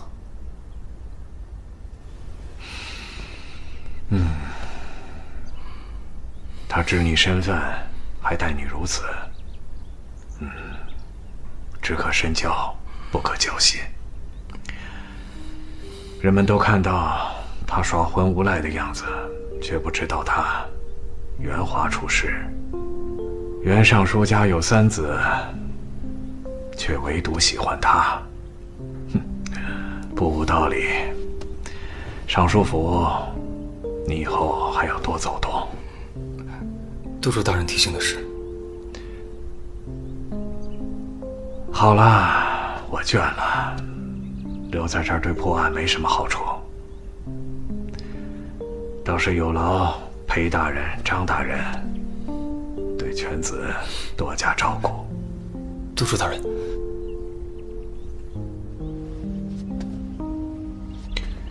我商华的义子无需藏掖，也不需倒贴脸的人相认。多谢长公大人保我大理寺上下，朕镇抚使年轻才俊，他日必定不可限量，我就代他们先行告退了。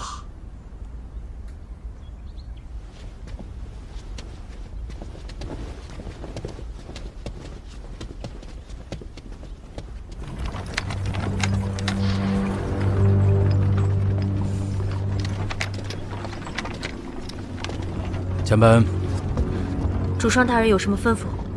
今后由你负责跟踪沈由之和张毅，时刻留意2个人的行踪，特别是那个张毅，我十分不喜欢他看我的眼神，欲除之而后快。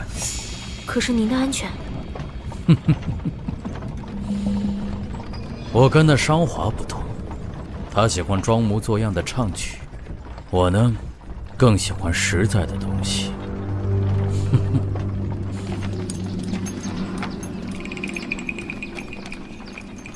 臭小子，不听我安排，擅自认罪。裴大人不该谢罪。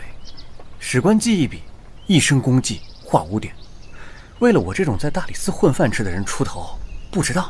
你，裴大人息怒。张少卿也是一番好心啊。今日如果不是长公大人相护，你的脑袋早就搬家了，还不会谢过沈镇抚使？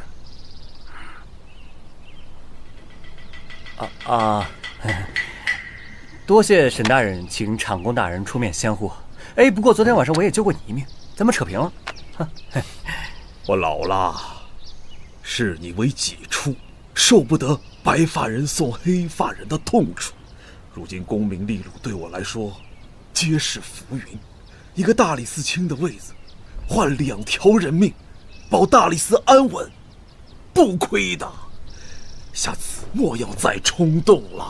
行了，裴大人，堂堂一个正三品，在东厂门口唉声叹气，这要让人看到了，又得闲言碎语。王长公武功很是毒辣，今日是大难不死。这2日抓紧探案，莫要懈怠。知道了。汪长公能成为西厂长公，又能决胜于千里之外，自然有他的过人之处。哦，对了，不过这一点沈大人比我们更清楚啊。不清楚，我只管做好自己的本分之事。那走吧，做本分之事去吧。所以，你的本分之事就是吃点心。哎，这不是我私心啊。你说说，这个位置是不是绝佳？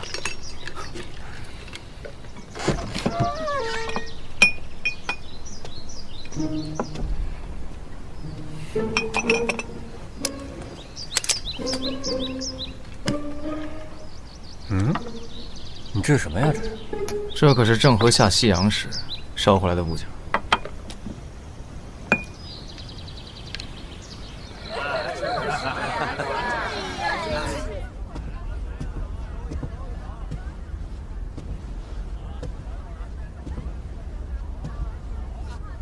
平日皆是6月10日吉日，你收我4元，便能吃上这李子与葡萄，算几分本事？行了，别装了。既然都已经醒了，还不快些睁眼，让我好好瞧瞧你上天入地的本事。哎呀，花娘子，别闹了，昨夜之事想必已经被同僚传遍。30多年的老脸，算是全都丢尽了。这么说，你是后悔进我这花满楼？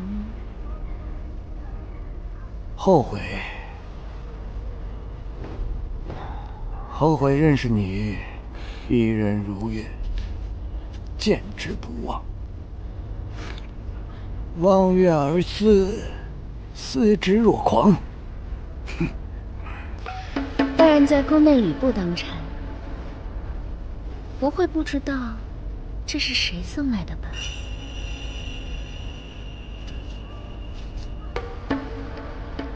王长公纵有思美人之心，也有给不了你的东西。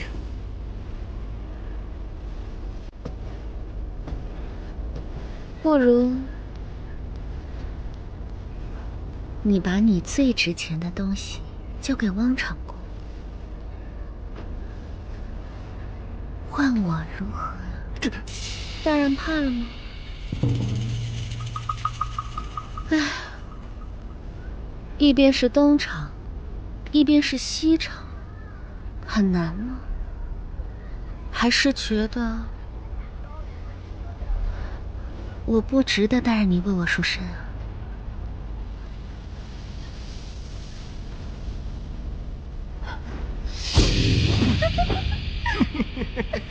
我死也值。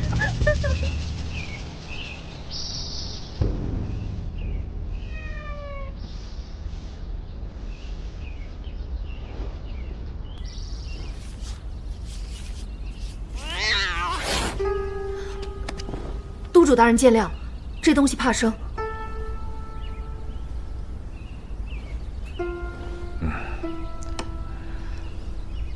畜生惧怕人的眼神是伪装不了的。没关系，我向来不招这些东西爱戴。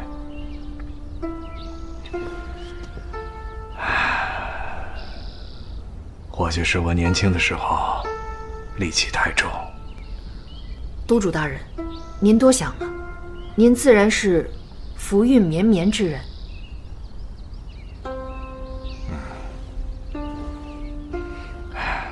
我相信福运二字。此刻，我应该在我的家乡芳陵镇，拿着1亩3分田，家长里短，儿孙满堂的度日。不聊这些无用的事情了。哎，贵妃娘娘那边最近怎么样了？贵妃娘娘自打1岁的小皇子夭折，便与龙嗣没了缘分，所以寄情在这些小东西身上，格外疼惜。荣宠不衰，却没有子女命，还不愿意给他人做嫁衣。我们这位贵妃娘娘啊，既了不得，又是个糊涂的。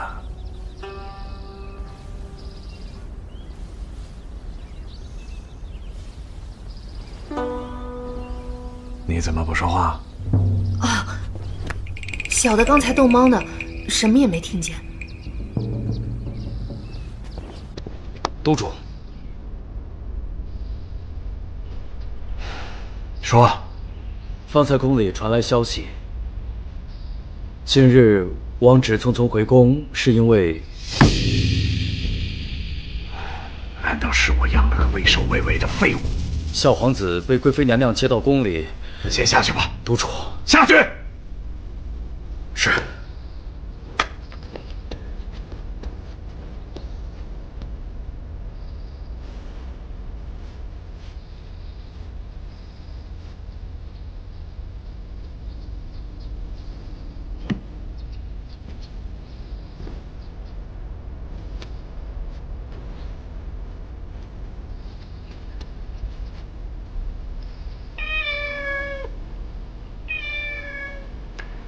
我呀，向来不在意这些玩物丧志的东西。有人把它当成孩子，我却只是把它当成一个乐子。可是有一天，我看到我的义子有志跟一个小畜生露出满是破绽的笑时，我突然意识到，他还不够无情，还有弱点。所以在第2天，那个小畜生就死在他的门前。从此以后，他再没被其他事情分心过。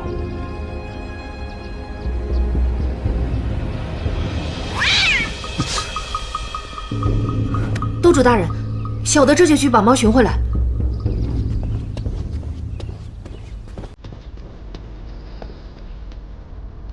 果然聪慧过人，就是太过聪明了。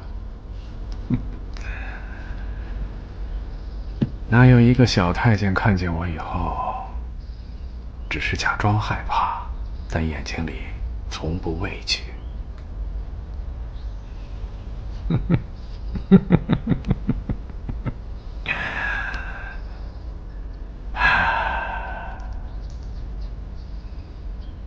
落脚轻巧，无烟无尘。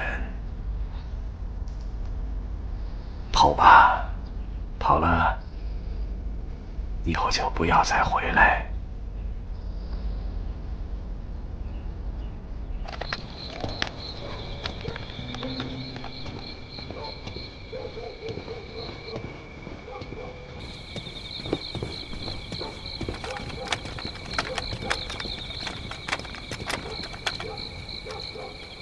老奸巨猾，怕是已经发现我不妥之处。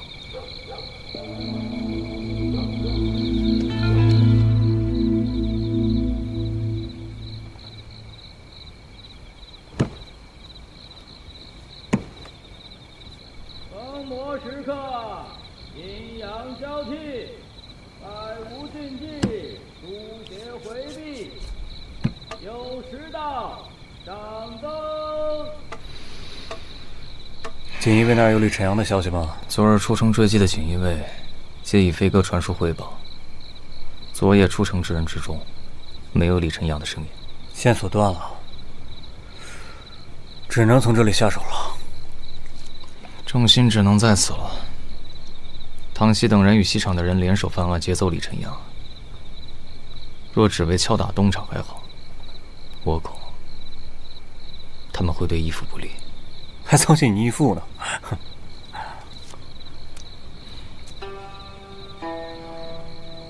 程少卿好甜食。哦，心情不畅快的时候呢，就喜欢吃点甜的。吃点甜的吧，心情就会变好，慢慢就养成习惯了。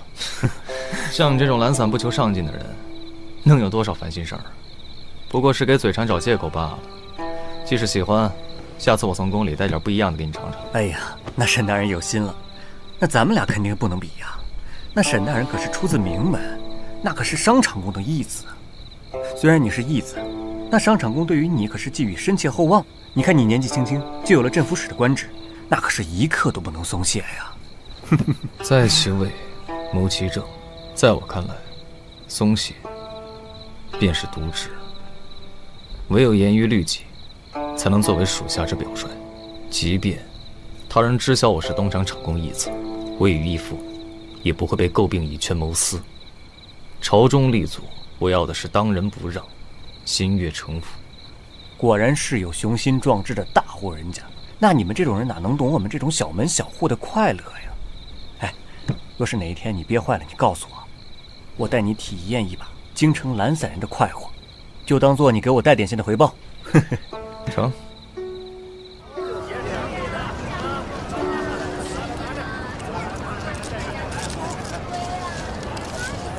哎呦，大人，您这满面春风，有何喜事啊？人生3大喜事，今日我已占尽，人生得此圆满呐！恭喜大人！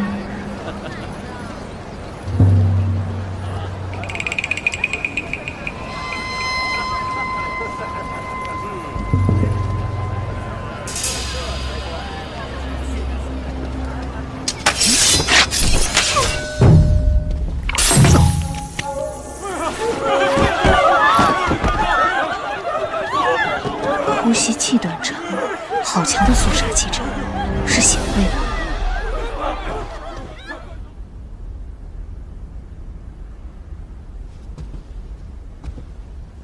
小皇子的事，你不去打探，我也有办法知道。我本就是风月女子，多睡一个，少睡一个，有什么差别啊？更何况，你和他们不同。有什么不同啊？之前给东厂送密报，现在换成了西厂，终究还是逃不过你和商华的手中。你不想待在这花满楼，可以去我城郊的庄园住着，做当家主母。你是自由的。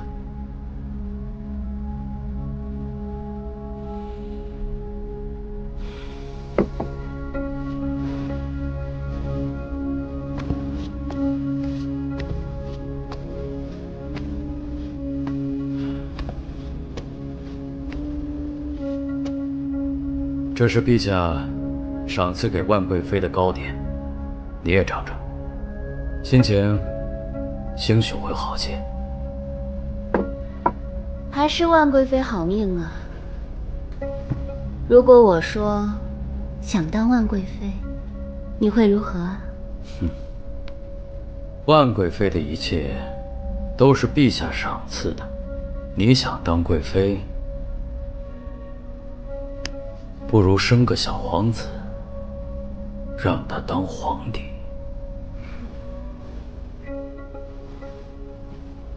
沈大人、张大人，你们怎么在这儿啊？这不袁千户吗？这不是让沈大人在锦衣卫面前立意威风的最大阻碍吗？啊，这阻碍可谈不上。袁千户志不在朝堂，他的心啊，在大漠孤烟，征战沙场。你以为袁千户对你的客气好感来自于哪里啊？沈大人知道就好。3年前，小爷我离家出走，投军神机营。没想到林将军收到我爹书信，没要。得了吧你，就你那点本事，还不够你爹给你收尸着呢，好意思说？你们到底在干什么？当然是监视唐喜等人行踪了。唐喜？他怎么会在这院子里啊？我刚才看着他出去的呀。我看看什么？你看他出去了？啊！少侠，少侠，先前是我没规矩，你给我个准话，我能不能辞了锦衣卫，加入你们四方组织啊？袁千户，你是想毁了你爹，还是毁了我们呀？都说让你叫我袁灵啊，你别走啊！你去哪？我还有事要办。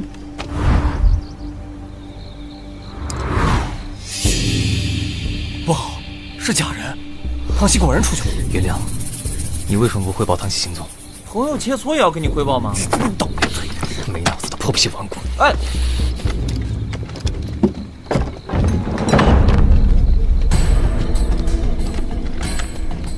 哟，大人要一起吗？我新研究的泡汤药水。唐喜人呢？谁说这是唐喜？大人们，肝火太旺，你确定不要和我一起泡脚养生？哟，几位大人在拜访谁呢？还是没有经过允许擅闯民宅啊？哎，我们可没有擅闯民宅啊，是吴千果邀请我们一块来泡脚的。我说怎么那么臭呢？哎，唐喜唐少主去哪儿了？半日不见，张大人就又想我了。唉，有点上头啊。唐少主是小人书看多了，张嘴就来荒唐话。唐少主，你近日去了什么地方？到处闲逛了一圈。我们还见面了呢，忘了？沈镇府史家院子里的桃花树，开的可是格外的娇艳。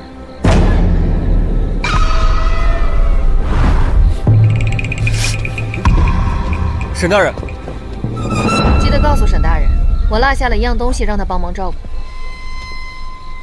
少侠，教我那招学会了。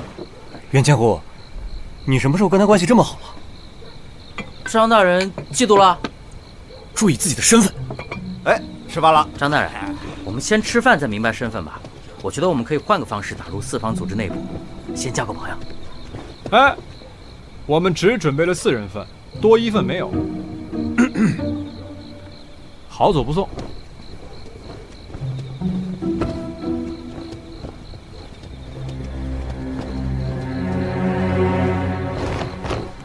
东极市场内密报都是给旁人看的冠面东西，而他们所做的罗织罪名、谋害忠良、屈打成招之事并无记录。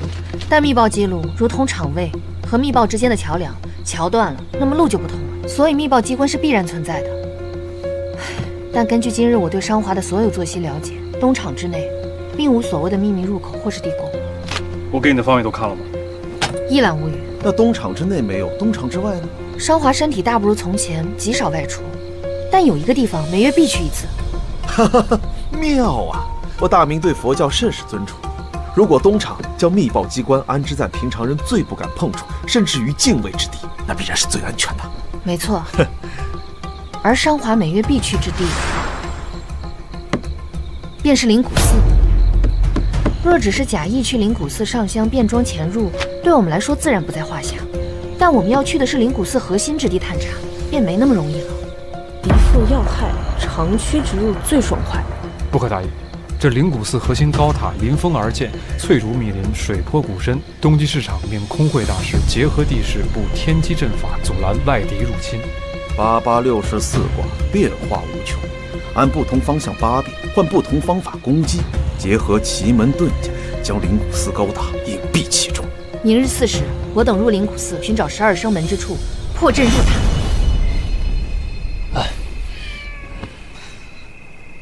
是不是那该死的小喜子把你丢下不管了？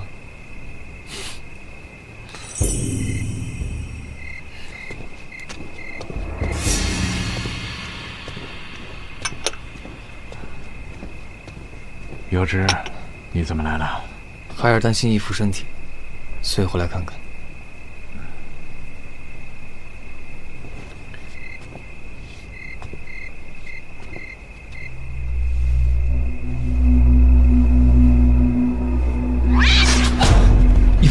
您的手。碍事。小畜生不服管教，等万贵妃喜欢上了新物件儿，这个畜生也就活到头了。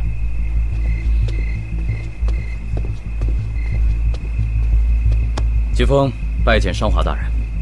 那一仆二主的狗东西，我也替您解决，请您查看。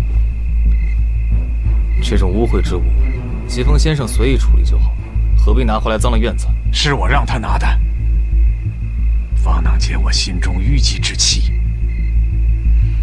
宋玉福让我引咎辞职的江上，让我堵心也就算了，今天还把手伸到了我布局多年的小皇子身上，这个王直越来越不安分了。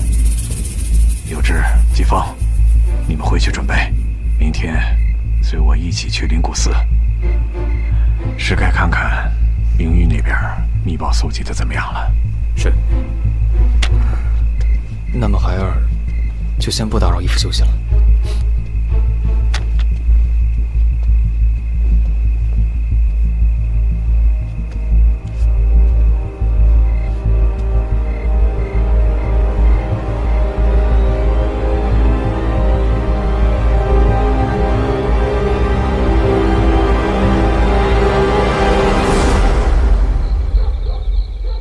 大人，沈由之是商华的义子，大人是什么时候知道的？沈由之2年前入主锦衣卫的时候就有了风声了。平日让你多看官场名录，你偏不听。谁不知，汪直拍了万贵妃的高枝，踩着商皇的脑袋，得势成了西厂的厂工。那么商华怎么能不培养下一个义子接手东厂的势力呀？商华今日所说，大人认为是在拉拢我们。他是以吏部尚书的由头警告我们，东厂西厂争斗不是这1日2日的事儿。如果吏部尚书都向东厂示好的话，我们大理寺探案下一步也要选对投靠方向，以免遭殃啊！哎呀，真的太复杂了，还不如回家种田来的省心。我今日就有回家种田的机会，全让你小子给毁了。大人，我去看看。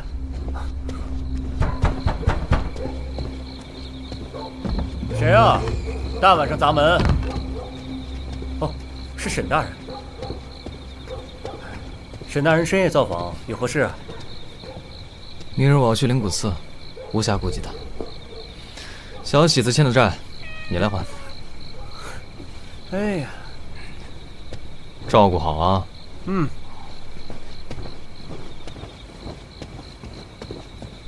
商华明日定会去灵谷寺找空慧大师问卦。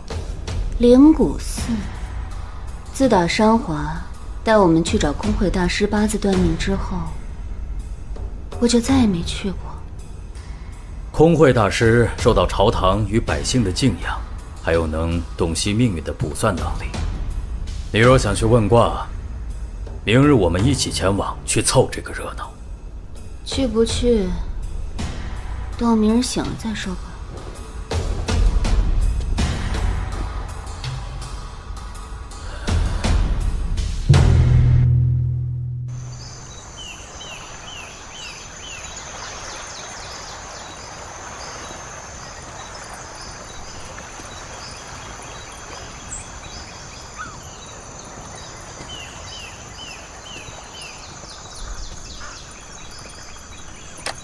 唐门少主唐喜前来拜见空慧大师。下山容易上山难，唐少主，你不该回来。七门遁甲护灵塔，8阵变换64，空慧大师，可知天机阵？生者为过客，死者为归人。一入天机阵，便是生死局。今日灵谷寺周围已被大理寺和锦衣卫严加看顾，强行进入必将困难重重。这天机阵每逢初一40至50代最佳时机，今日我们只有这一次机会闯阵。若我偏要入局呢？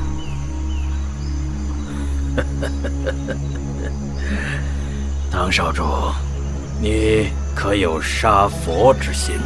自然是。佛挡杀佛，无门闯出路。机缘定数，皆由己选。无门闯出路，好，不愧是我的徒儿。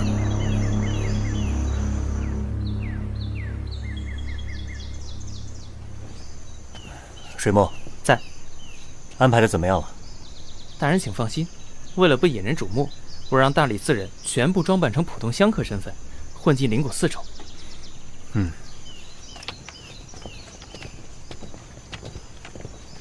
大理寺少卿张毅拜见长公大人。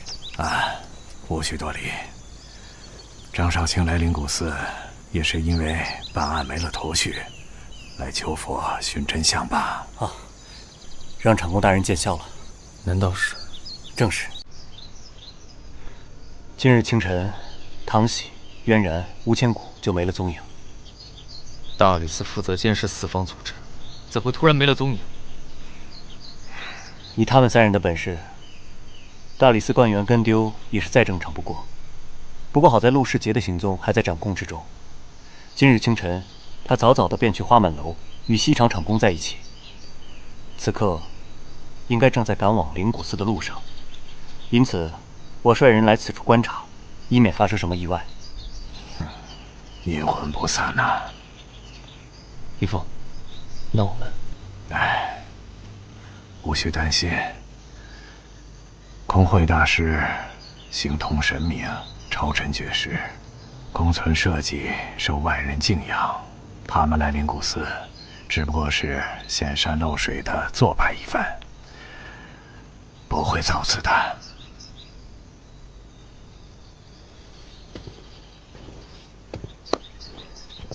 空会住持已等候厂公大人多时，请随我来。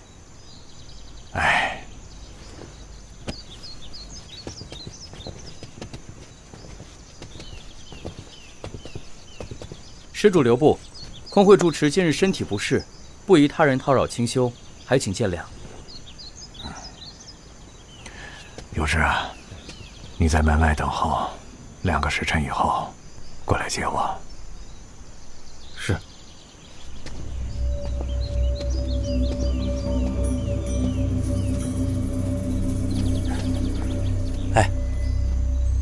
不知厂公大人为何事困扰，需要找空慧大师来排疑解惑。义父与空慧大师乃君子之交，相识已久。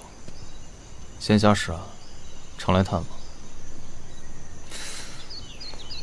有何不妥之处？没有，你们开心就好。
父生前曾交代，若他遭逢劫难，魂迹连迟，佛音入梦，释放光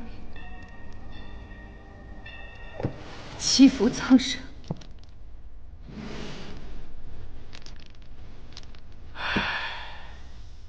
凡人所向，皆为虚妄。若见诸相非相，则见如来。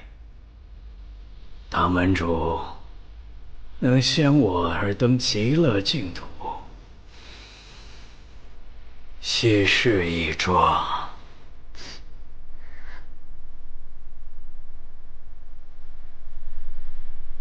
师父语气豁然，但为何却是大悲无泪之相？徒儿，你已无生死。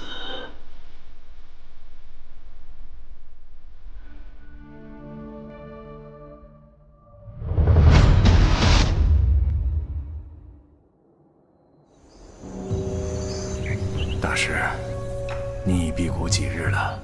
啊，1月有余。一物如梦初醒，再无天地光明。如今我因果孽缘已消，像是功德圆满将至。于生死，你比我们这些凡夫俗子通透豁达。哎，我闻听你用一生所悟撰写了《梦入神机》一书，抄录修改数十次有余。书中还有物遇天机、逆天改命之术。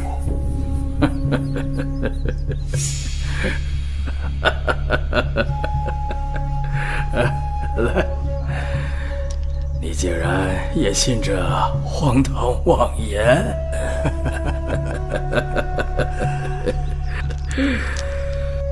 树老怕空，人老怕松。你呀，你是一刻也不懈怠啊。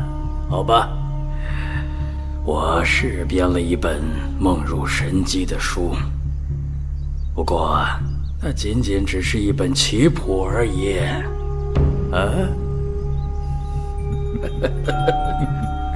我落子的朝朝暮暮，你难道还没有吃透？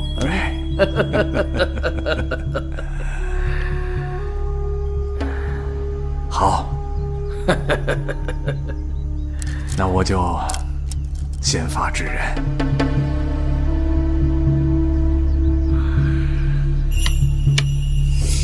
先行一棋呀，不足见之。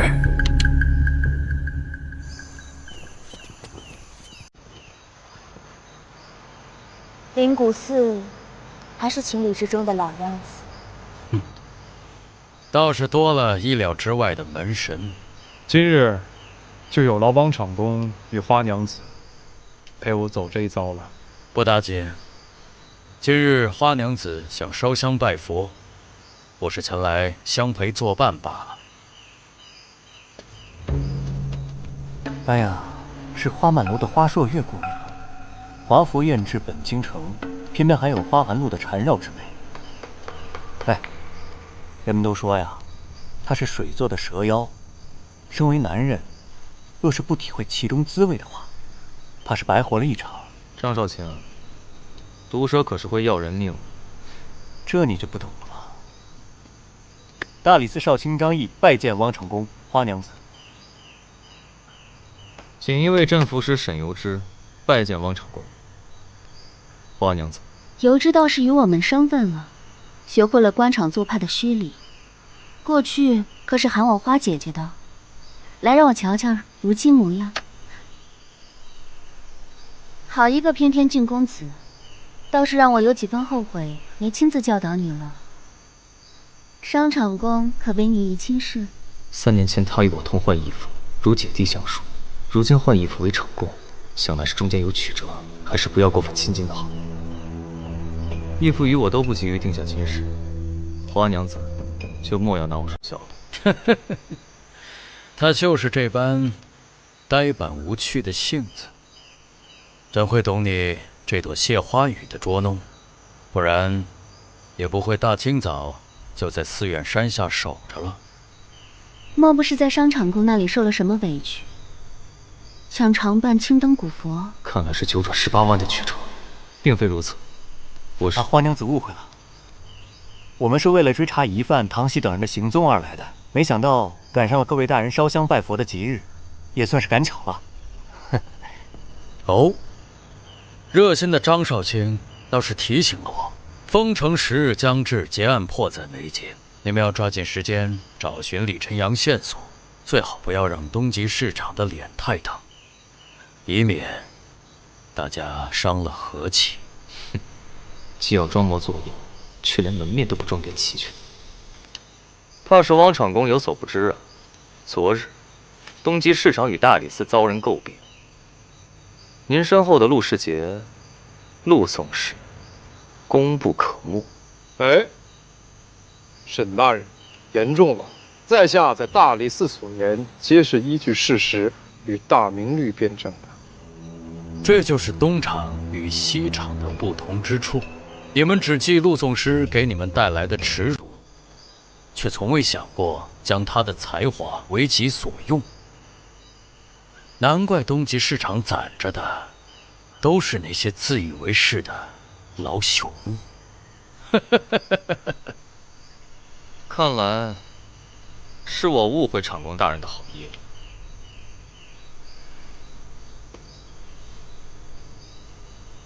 你不过是见不得我在义父身边。哟，这一声厂公大人，怎么听着像是在和你叫委屈呢？你可也别把油脂欺负狠了。若商厂公恼了，你自己又要心疼他老人家的身子了。自家兄弟何谈欺负二字？分明是你在偏颇着小阿弟。不过，他此时与你我不生分的愣头青劲儿，倒让我想起一些往日的旧事。可不是吗？像极了过去的你呢。既然你没有正事要办，我这不正经的人，不给各位大人您添乱了。今日以娘子为主，走。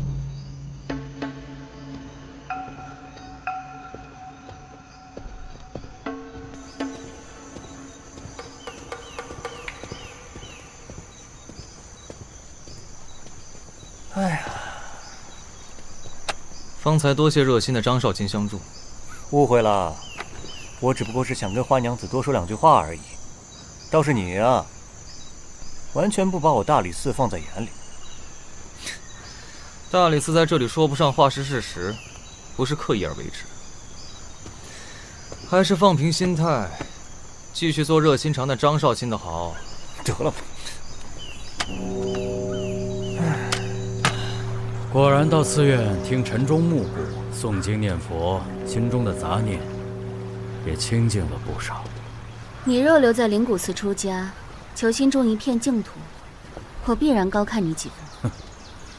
我生来就是庸俗之人，从未奢求你的高看。陆世杰，方才你也看到了，张毅、沈由之以及后院那个老东西，可正死咬着不放呢。汪大人放心，昨夜我们对寺院院落的构造图分析发现，除去这香客大殿的正面入口，想要进入灵谷寺高塔之内，唯有通过灵谷寺高塔西北竹林，满目翡翠新绿，变幻落魄黑风阵，过往云烟诛心夺魂，杀人于无形。切莫贪恋以目观世，耳闻震眼声闻。灵谷寺高塔东北深沼，树冠茂密遮光，变幻地煞鬼魂阵，魂天黑地间，见心中好物，爱憎贪欲，执起放下一念皆为圣。灵谷寺高塔正北庭院，变幻十面埋伏，阵眼更有东极市场第一暗卫疾风，天罗地网，弱肉强食，不死不休，死为生。唐喜、渊然、吴千古3人此时正在行动。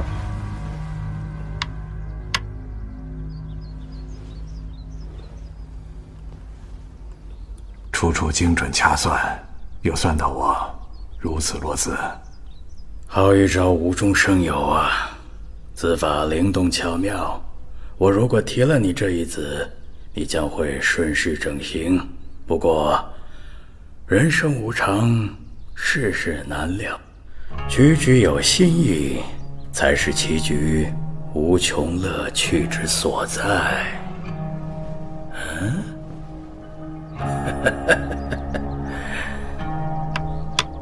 不争为上，固然享受，但比不了酣畅杀伐的胜利舒心。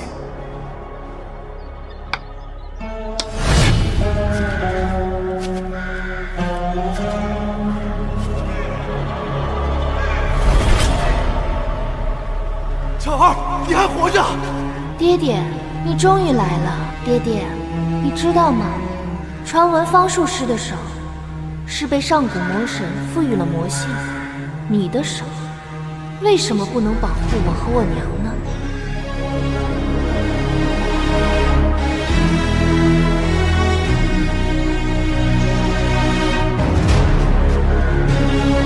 吴千古，东厂命令在赌坊搜罗百姓密报，你竟敢擅自带妻女叛逃！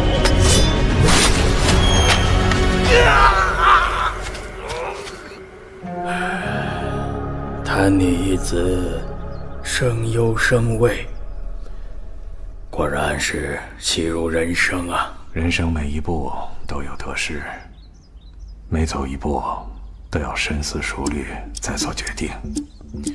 求佛不如求己。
我知白子从未输过。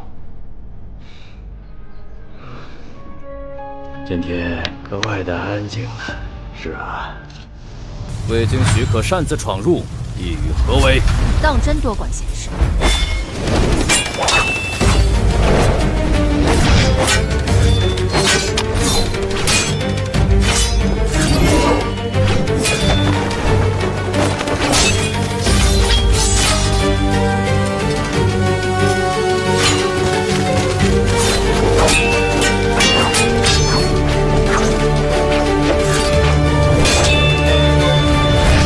山光悦鸟性，弹眼空人心。杀伐果断，光杀是杀不赢的，有时候啊，更像是个愣头青之举，一冲就垮。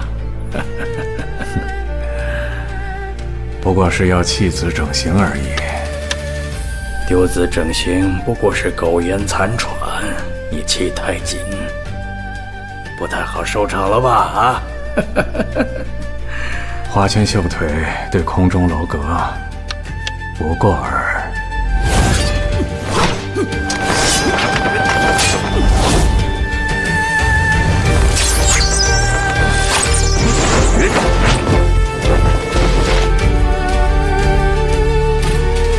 前辈力量尚可，杀欲够强，可惜偏偏悟性不够。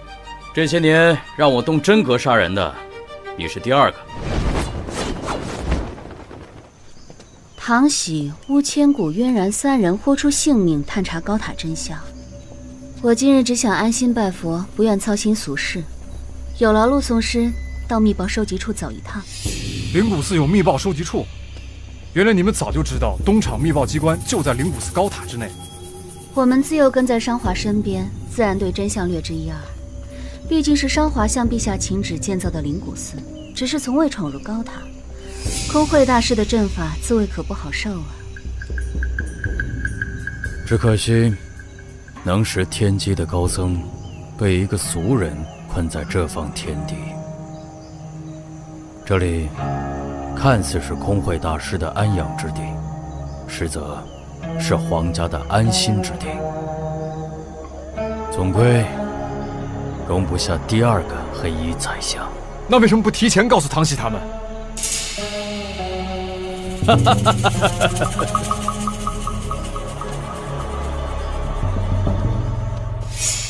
陆世杰啊，陆世杰，3年了，你一点长进都没有。我雇佣他们是享受服务，即便我告诉他们，东厂的密报机构就在这高塔之中，他们也需要做同样之事，又有什么区别？这是探查环境前的准备工作。若是因为密报有误发生意外，连探查环境都会发生意外，说明他们根本进不了高塔。陆颂师啊，你还去不去密报收集处？不想为唐喜他们获得更多的高塔消息了？我现在就去。密报收集处到底在哪儿？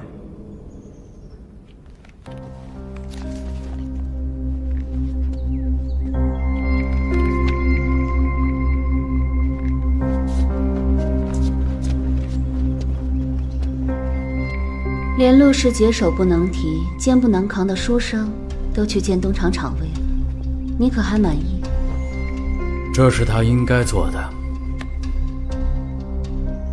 你几时开始信佛了？我不信佛，庙里也多的是上香的人，多我一个不多，少我一个不少。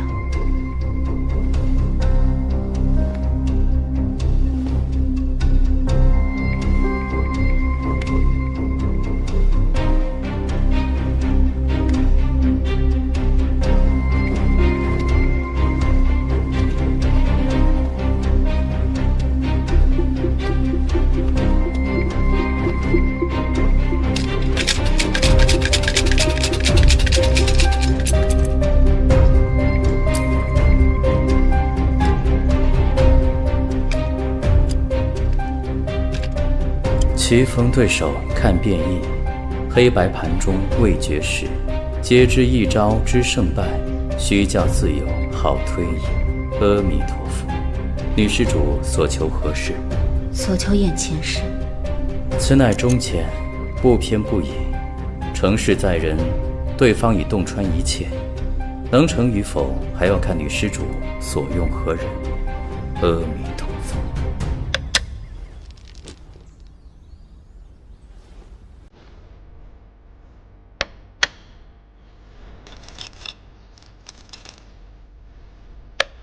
夕照一手，看似破绽百出，却暗藏深意。老东西，且看我如何冲击！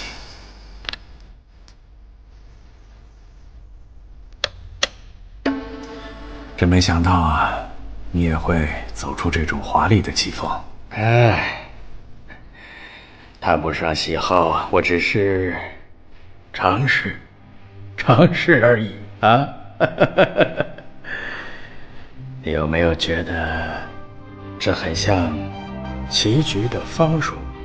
华丽美好，却充满着杀意，有吗？嗯？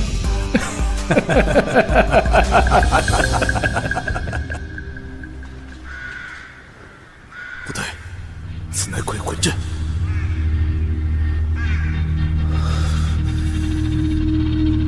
眼前皆为虚，虚想亦成魔，不看也罢。过去无可奈何，我们来日方长。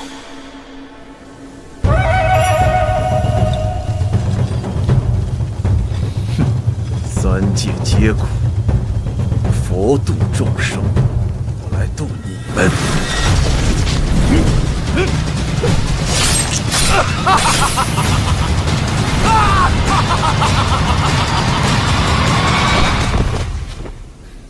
渊然，莫要陷入执念。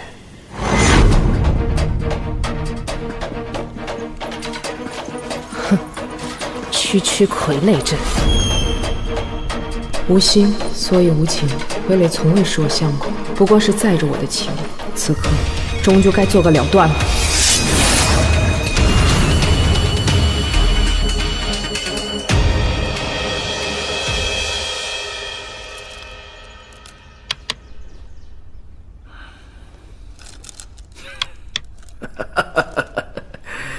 结局奇缘已出现分明之象，妻子，你还是帮帮你的妻子吧，他们都是在为你卖命。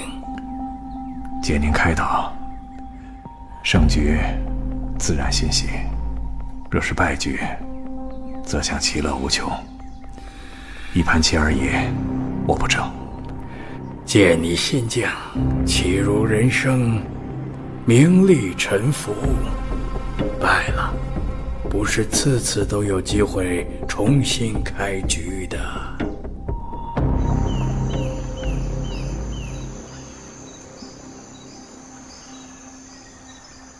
时辰差不多了，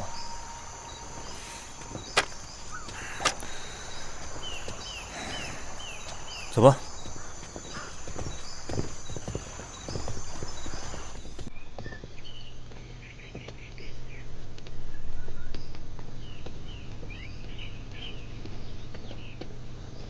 张少奇，我托付给你的猫呢？那个在……啊，张少卿，这就等不及想要上香求签了。哎，陆宋是人呢？他去帮我送点东西，应该很快就回来。那容在下好奇打听，陆宋师在灵谷寺为花满楼送何物？送去何处？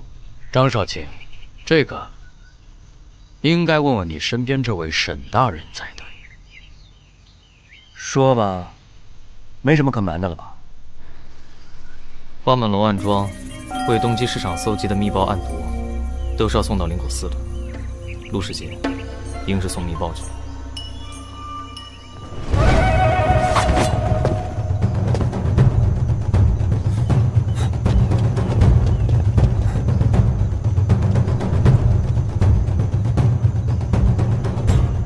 看着杀气腾腾的架势，这绝对不可能是普通棋错呀！与唐喜对决之人，似乎是商场宫贴身护卫疾风呢。两人交手，想必是唐喜威胁到义父安危。慢着，此人是天下第一剑客疾风，正是与唐喜系出同门的疾风。按理说，唐喜应叫他一声叔叔。哼，应该是杀父仇人才对吧？疾风是唐门老门主与无名无分的丫鬟所生。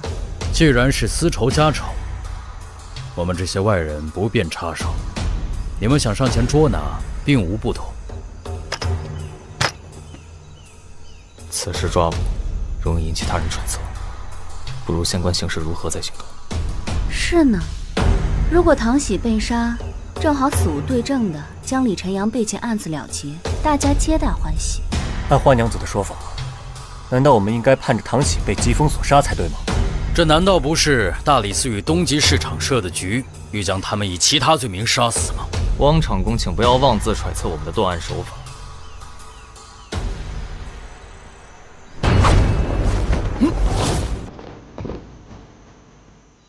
你不会是想逃吧？逃？我唐喜，江湖人称无门，地狱无，更何况杀父之仇不共戴天。你的命归我。果然是唐门教养出来的狂妄小狗。我记得你父亲曾寻空慧大师，为你断命。剑指苍天笑，天莲霞是子。喜从杯中来，梦中欲断。听着既狂妄。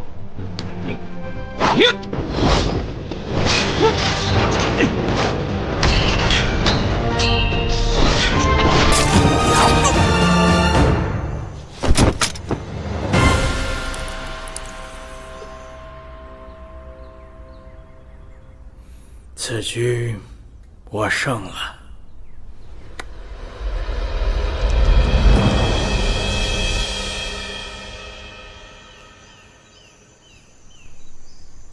已经断气，由唐门少主唐喜所杀。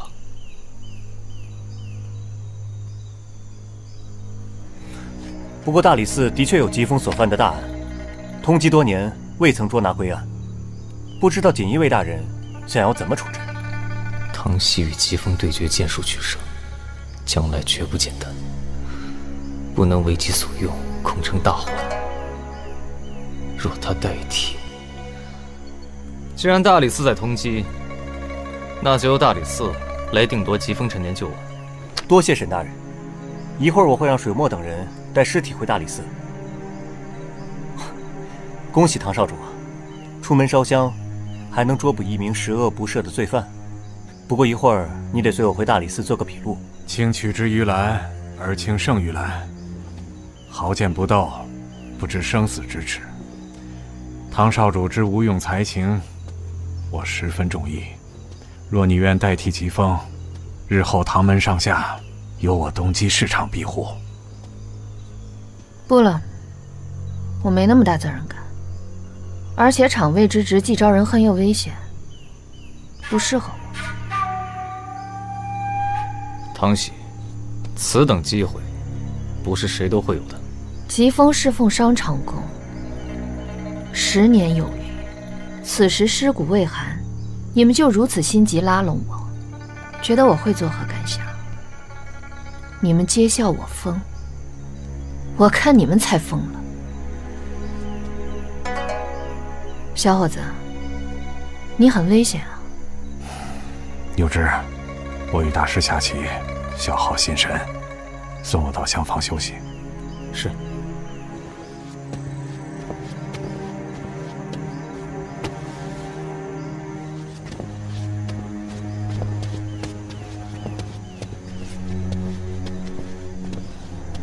你这个小疯子，好自为之吧。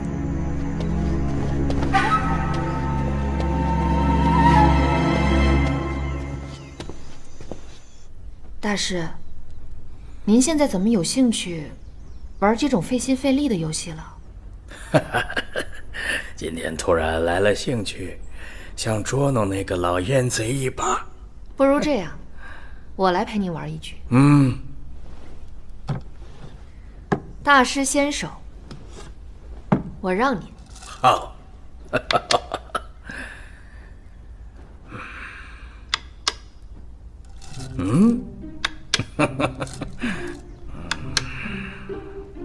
商场公，你怎么回来了？大师，我能辨别普通人的脚步声。哦。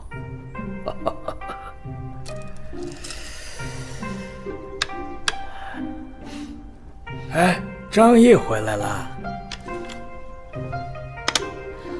我赢了。你也花了。大师，我眼力好得很，你可不要耍赖啊。哦。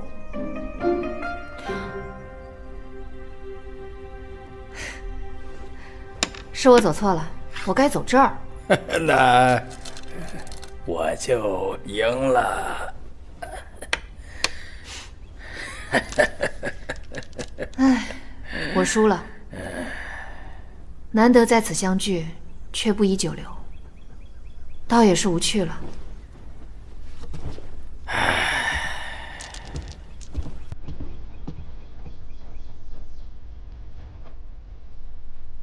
禅机已到，众生无尽，水月光中。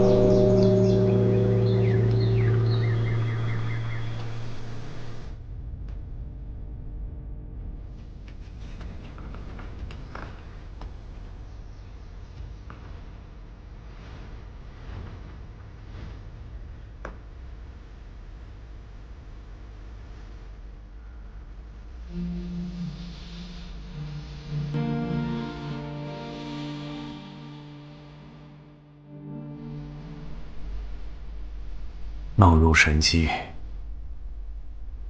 的梦跟我的梦有什么不同？有志，义父，将大雷的锦衣卫留下来，保护空慧大师遗体。寺院所有佛僧以最高礼仪维护大师遗体，不得有任何闪失。义父放心，空慧大师圆寂，兹事体大，关乎国体，所有事宜我都已经安排妥当。您即可入宫，禀告陛下。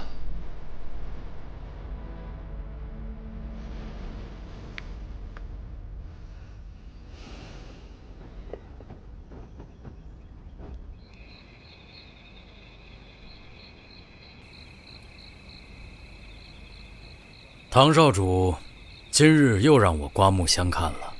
灵谷寺高塔周围的地形和进入高塔之中的方法已调查清楚，但是机会只有一次。今日空慧大师圆寂，今夜行动就是最佳时机。既然唐少主已经有了主意，那就放开手脚行动吧。至于其他的，就像我们约定好的，我不再插手。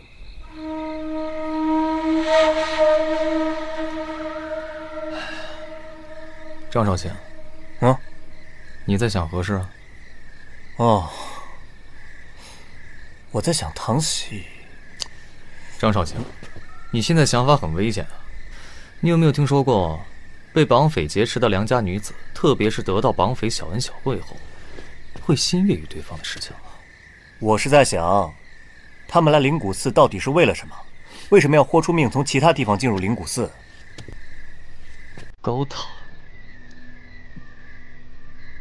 我想，他们是为了探查中央高塔的环境。难道他们豁了老命的进入高塔，就是为了偷历代高僧的舍利？除了历代高僧舍利，高塔的主要作用是存放东厂密报的主要机关场所。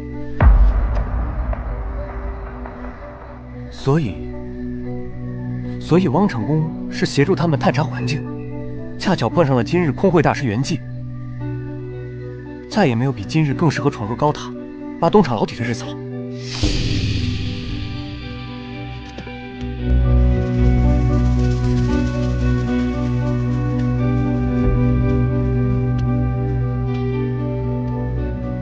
锦衣卫同知尹峰拜见督主大人。讲。大人，经由我等调查，今日四方成员在灵谷寺秘密探查，朱利安这的幻术师杀手都已经遇害。沼泽傀儡阵也遭到了破坏。如今空慧大师圆寂，我想他们必然在打灵谷寺高塔的主意。灵谷寺高塔有固若金汤的攻防结构，10年间未曾发生过意外，但是有备无患。锦衣卫同知尹峰听令，属下在。由你亲自率领锦衣卫镇抚使沈由之、千户元灵、大理寺张毅100名锦衣卫前去灵谷寺守护，不得有误。遵命。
小来风，晚来雨，断流年，浮迷落，梨花香，酿春色。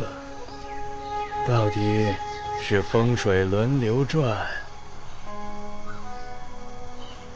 今天你输了，输赢未定。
红，没用的。这个锁一看就是特殊制造过程，就算是你找到擅长开锁偷盗之人，至少也得半个时辰。更何况这有4个钥匙孔，需要4把钥匙同时打开才能通过。哎，这根针怎么有点眼熟啊？什么脑子？自己的东西怎么会不眼熟？你信不信？咱们现在的当务之急是打开这道门。哎，美人，去把我的锤子拿来。去。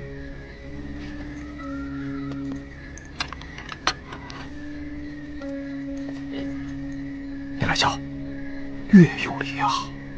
敲。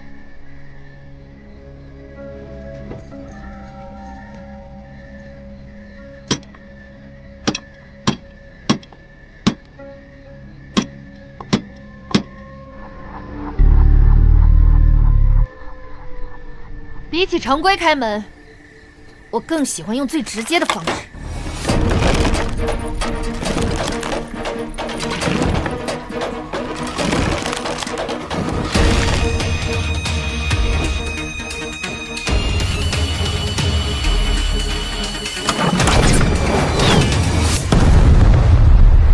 唐少主，这当真是人间行走的大杀器呀！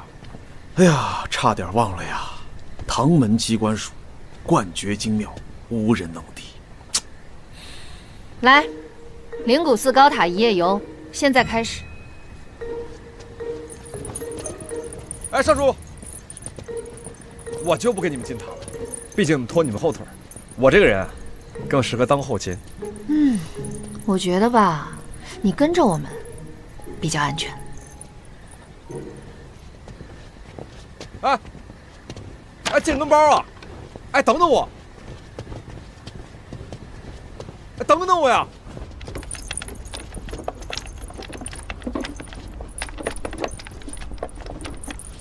传闻高塔内囚禁着作奸犯科的贼人，被东极市场秘密收为场卫，来看守高塔内部的暗毒，方法手段无所不用其极，令人难以琢磨。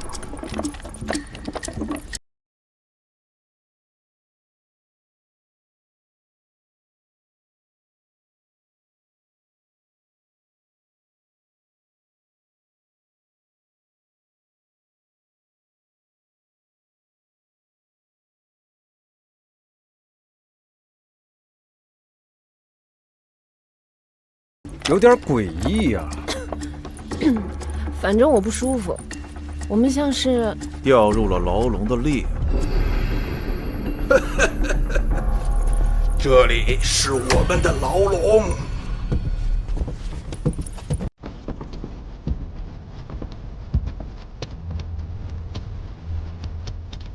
此乃我们毕生所学建造之地，岂能容你们放肆？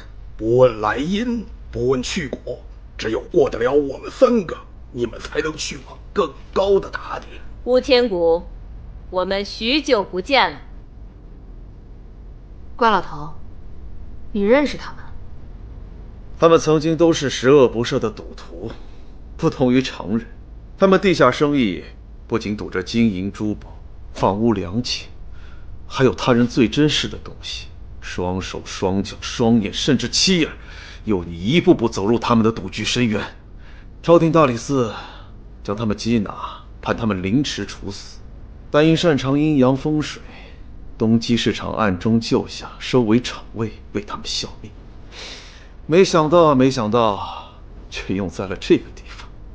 多年前，我倒是想与你切磋一番，谁想你干了自斩首的蠢事儿，如今反倒要让着你些。这么多年了，你们还是一样没变，对赌博如此痴迷。你不是也曾体验过吗？怎么如今却忘了我们的考验？哼，轻轨，由你带他们体验我们的快乐。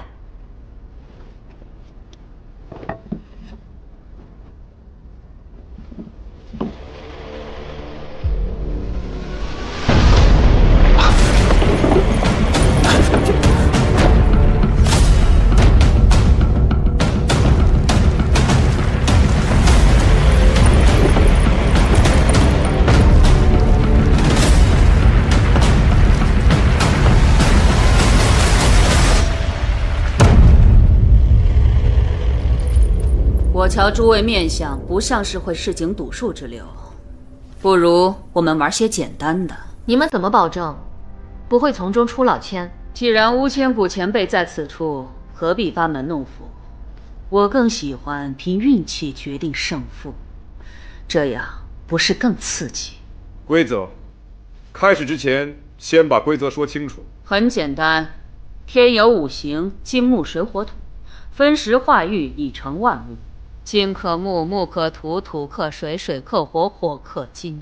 金对白色，木对青色，水对黑色，火对赤色，土对黄色。轻轨来负责发牌，发给每人2张，各自从中选择1张，以5行相克来定输赢，3局2胜，是不是很公平？这确实是运气的问题。你想赌什么？秘密，我想知道你们来这里的真实目的。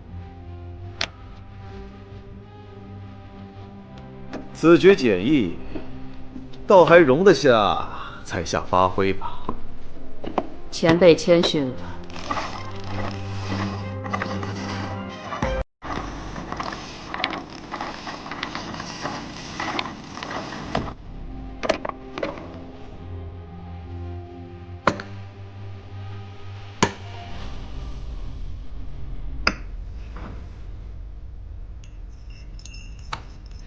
既然是运气，那就不犹豫了。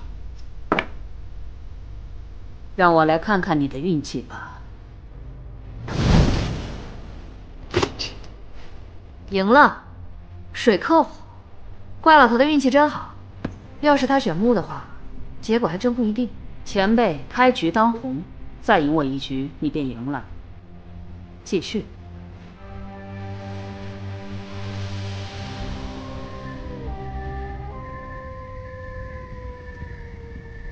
走。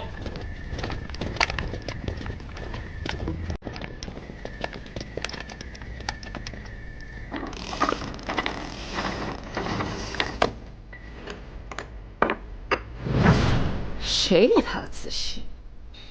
这一局，只要老吴能够抽到克土的木牌，我们就赢定了。虽说是运气，但赌博还需要冷静。你对我的激将法浅了点。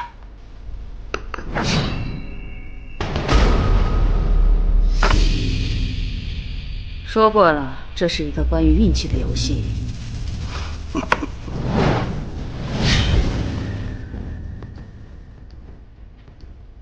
一手一杀平局，那么就进入决胜局了。张少卿、袁清户、沈镇副使，带着你们的人跟我进塔内查看，其他的人30个守入口，30个四周巡逻，发现异样格杀勿论。若1个时辰之后我未能出来，此行所有锦衣卫一定冲入塔内协助。遵命。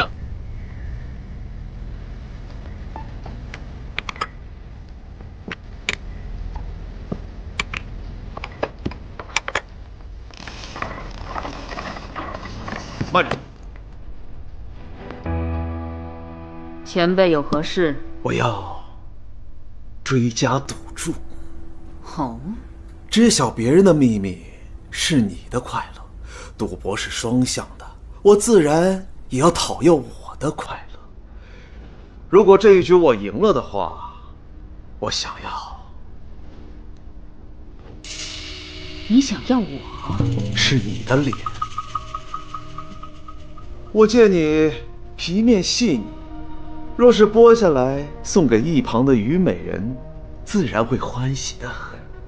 这么俊俏的脸，给傀儡做面皮，当真是不错的材料。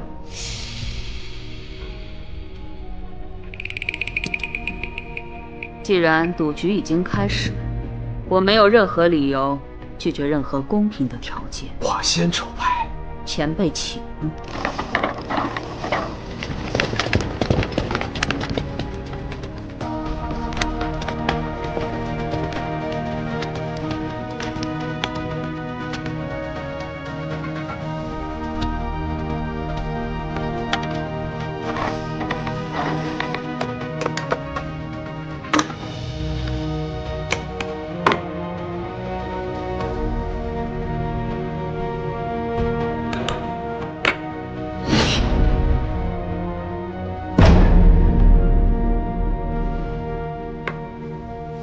哎，老婆，冷静啊！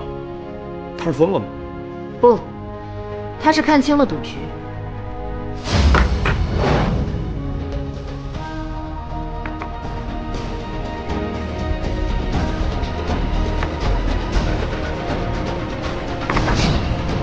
我说了，我们赢了，我们赢了，对吗？赢了，赢了。你每次抽牌的时候，轻轨都会站在我们这边。看似是守着规矩等着，防止我们出老千，实则是为了给我们对面的赤鬼送讯号。你写好你的面容，带着铜镜，恰好可以看到赤鬼给你打的讯号。第一局，你先给我甜头，试探于我，在确定可以吃定我的时候，第二局，你再施予我恐惧压迫，试图让我自乱阵脚。我并没有看出他给出任何的暗示啊。1曰水，2曰火，3曰木，4曰金，5曰土。你可有注意到他的手？老江湖就是老江湖，你已经看透一切，打乱对方的节奏和老千而已。这个赌局真正的意义，不就是靠运气吗？哈哈，你们竟然把运气用在决胜局，怎么会是单纯的运气？能用同样方式传递消息的，可不是只有你们。现在准备好将你的皮面给我了吗？你剥他人皮面时，可从未犹豫过。愿赌服输，黑鬼，旁门恶人录清楚地记着，面容姣好，心性善妒，喜好收集美人皮，容不得他人的美貌。今日正道的光给机会，我的剑已经饥渴难耐。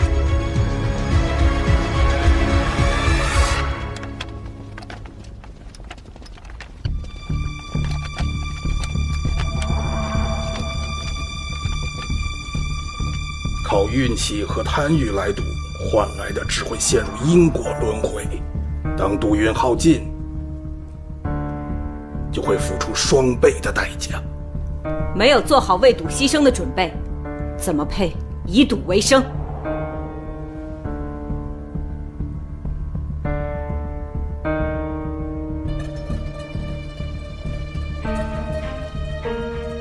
罢了，没了这张面皮，我跟死了有什么区别？这个牢笼我也待腻了。将一次失败就看成是奇耻大辱，真是自傲又狭隘的可悲呀！自食恶果。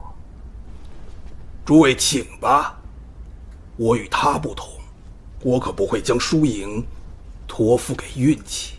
慢着，乌千骨已经赌过一局，要换一个人。至于换谁，我觉得现在才是你们应该权衡的。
今日真是热闹，这些客人怕是冲你们来的吧？阴魂不散，来得也太快了吧！既然你对自己的实力如此自信，这局就由我陪你。赌局已开，绝不许他人打扰。痛快！我也不喜欢复杂的事情。少主，我承认你的武功是天下第一，但是这赌技还是算了吧。万一要是输了，谁说我会输？我可是唐门的天字唐喜，生来逢凶化吉，遇难成祥。说规矩，水浒叶子牌108张，2副牌放在一起，翻转配对，谁配出来的对子最多，谁便是赢家。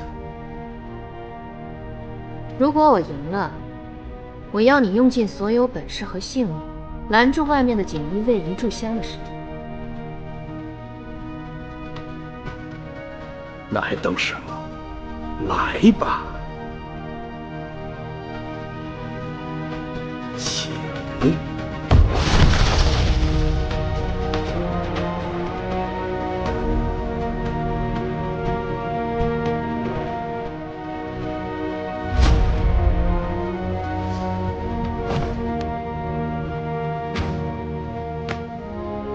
大刀关胜，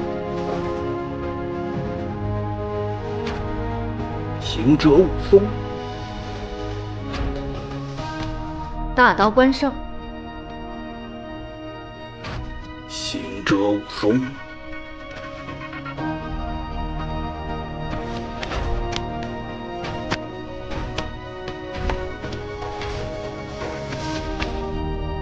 看来这局赤鬼没有机会给他出老千。轻鬼的自尊心极强，他是不会寻求他人帮助的。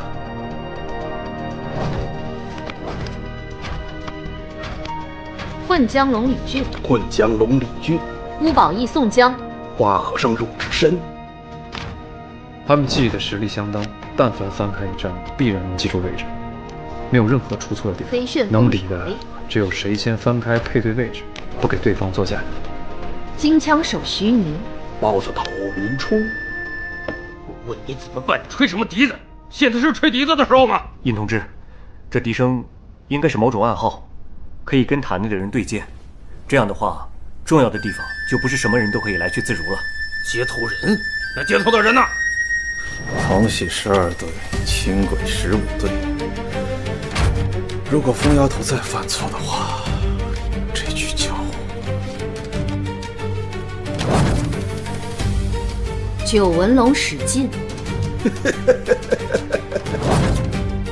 九纹龙史进。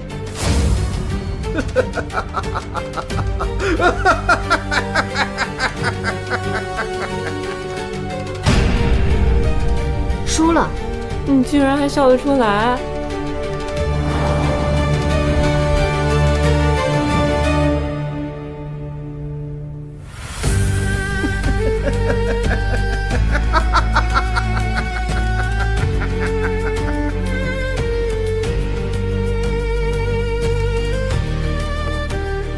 这个世上，本无两片相同的树叶，不过是自欺欺人罢了。你的牌也一样，这些花纹可真漂亮。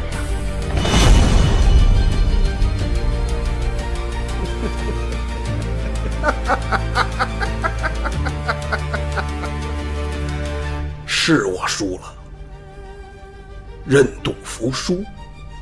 我会替你们拦住那群锦衣卫，一炷香。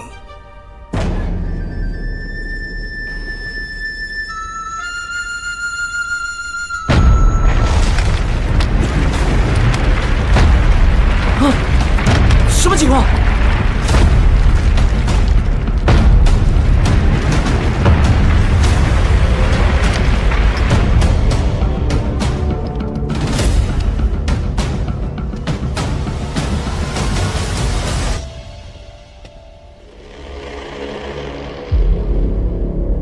各位大人久等了，既然来到了我们灵谷寺高塔，想去什么地方，还得按我们的规矩来。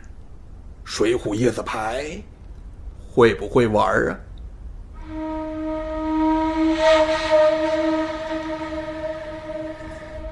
你和轻轨说了什么？他就直接认输了。我看穿了他的出签方式，然后告诉他，如果现在不认输，我就会将他作弊的出签方式公布到江湖。这背后真正聪明的主谋，不该是你吗？想和我玩，我可不像他们那么愚蠢。我这牢笼是按照五行风水所建，你既是唐门少主，又和空慧大师有几分渊源，这航道上应该知道分寸吧？过奖了，略懂一二。所以我决定和他赌。且慢，女人何苦为难女人？这局我来，这样也公平一点。公平？这世间上哪有每件事情都那么公平的？我确实不懂什么风水阴阳五行，但我愿意听听你的规矩。我们来算风水口诀如何？通过口诀来拽我提琴的线，谁的线最多，谁就赢了。108条线，剪完为止。风水中，坎水为1，坤土为2，震木为3，巽木为4，中宫5黄土是为5，乾金为6，兑金为7，艮土做8，离火做9。如果你们赢了，我送你们上顶楼。我有个更好的提议，说来听听。不如换上我的刀线，算错拽错，就会割断我的手指。好狠的女人，不过我喜欢。我也喜欢。我也喜欢。我也喜欢。所以前辈，你是惜命开门吗？还是博手赌命？好久没有玩的这么疯狂，来呀！来呀！千户大人，承让了。救命啊！为什么？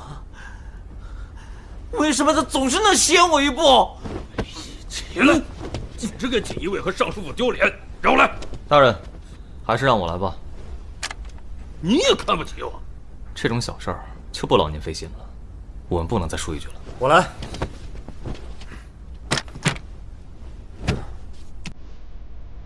请赐教。这位大人请。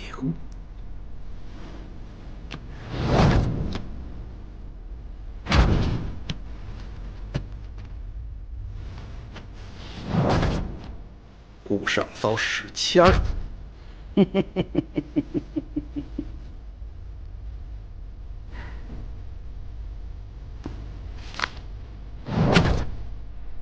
这局牌考验对牌位置的记忆，但运气占很大成分。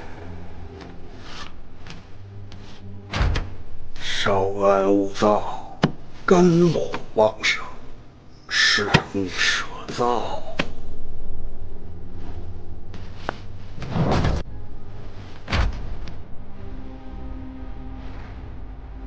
不对，这牌没花色。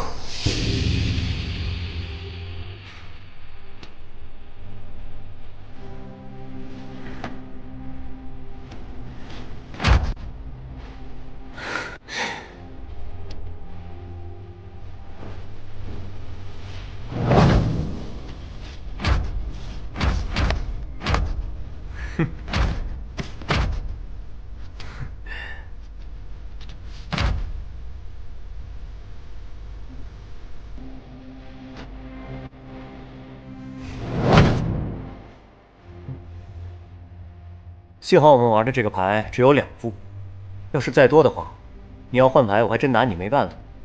毕竟这2副牌的背面相差极其细微，容易把人看成老花眼。比如这个花纹和这个花纹只是略微的多个勾，这张牌应该是宋江。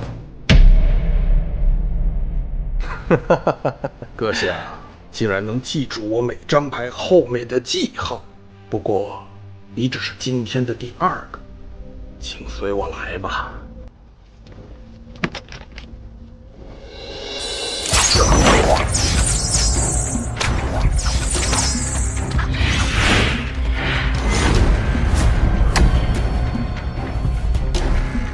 害人子鬼北方水，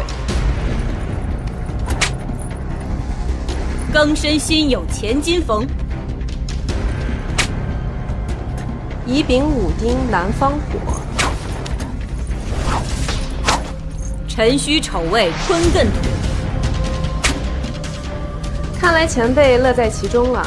每人如今1+4共5根，赤鬼已经7+8，有15根。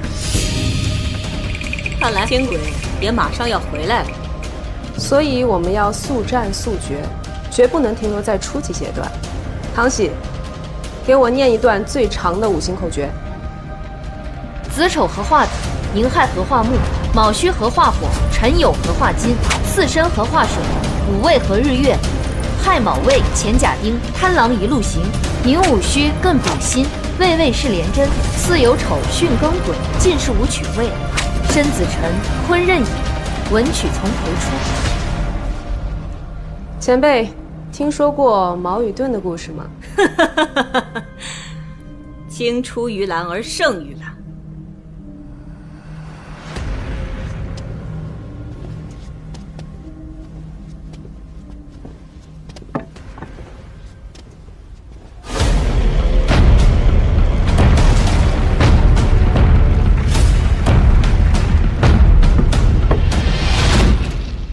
观音6时已开，无需睁眼，便识世人疾痛。4位，请。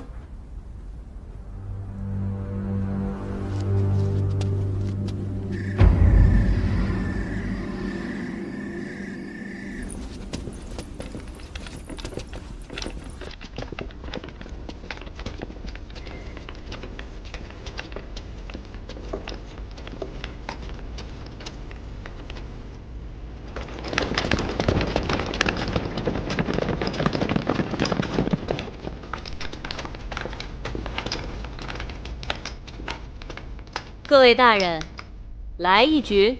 说，为什么放他们进去？和他们是同伙，出卖东极市场。出卖东极市场？我从未东极市场效力，谈何来的出卖？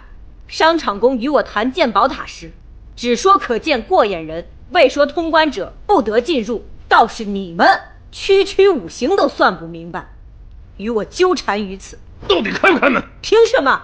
凭我有的是谈判条件，押上来。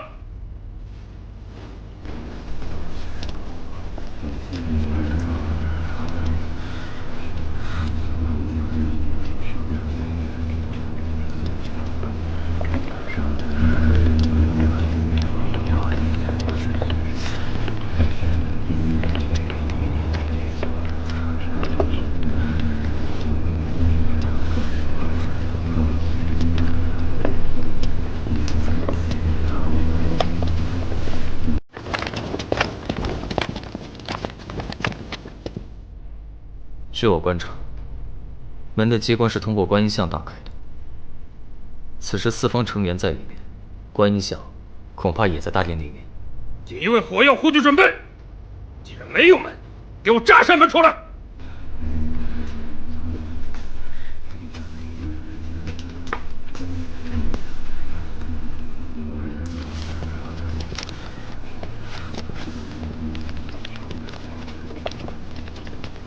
这里就是东极市场密报机关。商华能身居东极市场场宫，在朝廷中站稳脚跟，到底是有2把刷子。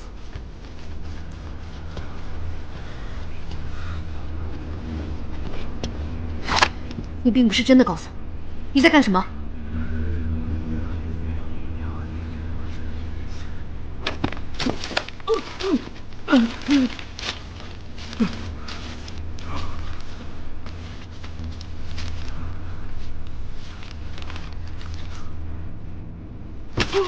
密报，我能背。成化18年4月初4，逢魔酉时3刻，东极市场太监。这是我们最近所做之事的记录。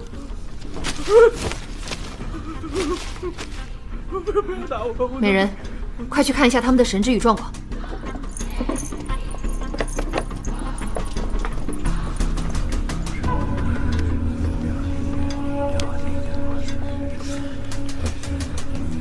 这些人能识字，却不会识文解义。他们容貌成年，行为举止酷似5、6岁小孩，但他们并非天生如此，是被人下毒所致，才会失智到如此程度。恰好是指挥默读、背诵记忆的工具人，再也没有比毫无感情的失智活人更加容易控制。如果被人发现，就将他们杀死，带着秘密死去，就永远不会被人知道。如果活着被人发现，只要称他们是失智之人，他们所说的一切都不会被人相信。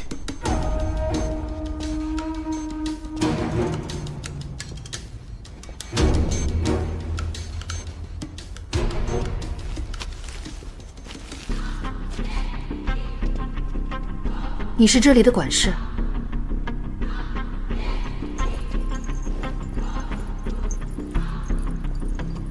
是哑巴，真是能绝对防。不，我大概能猜出他的意思。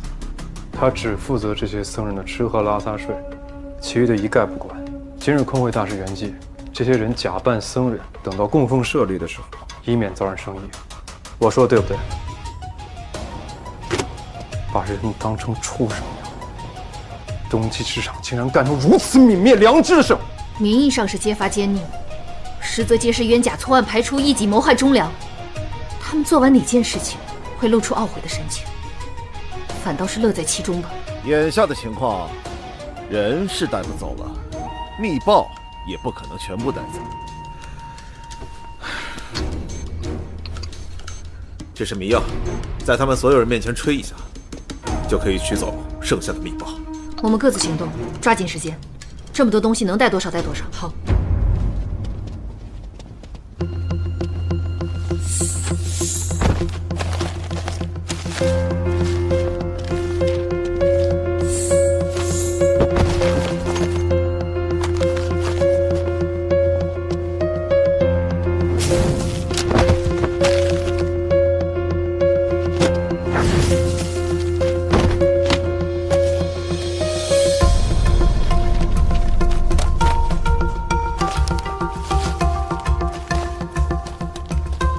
我大略扫看了一下，这里的密报并不是东极市场的密报，而是他们调查西极。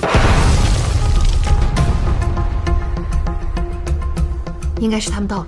今日南面一战，记住我们当初的约定：不恋战，不被杀，不被抓，不准死，全力逃脱。尤其是你，少主。放心，我今日受伤，还想留命回家吃饭。那就先交给我吧。小心，老吴。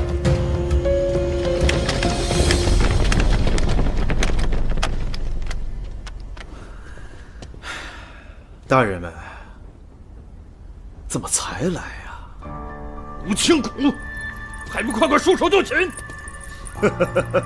尹大人，尹风留给我。你有伤？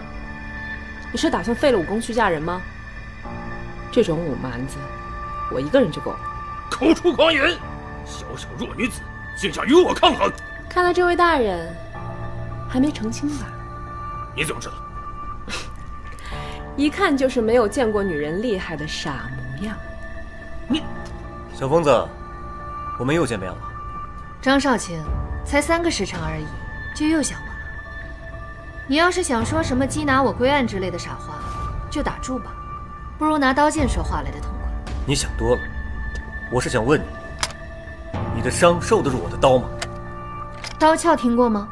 今日就收了你这不正经的。大家小心！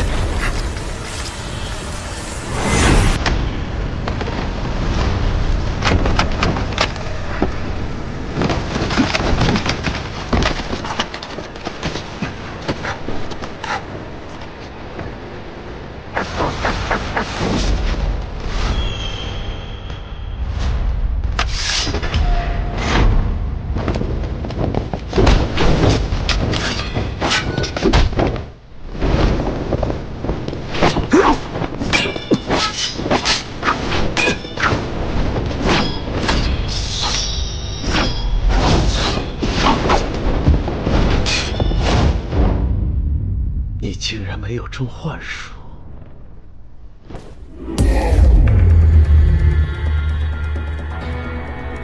哦，对了，你叫沈柔之，你的义父是商华。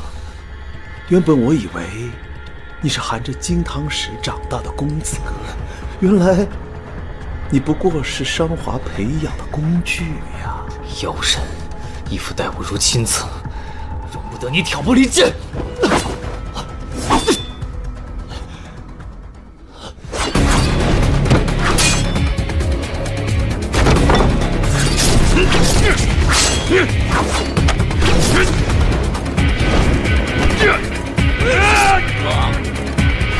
一那儿，用幻术了。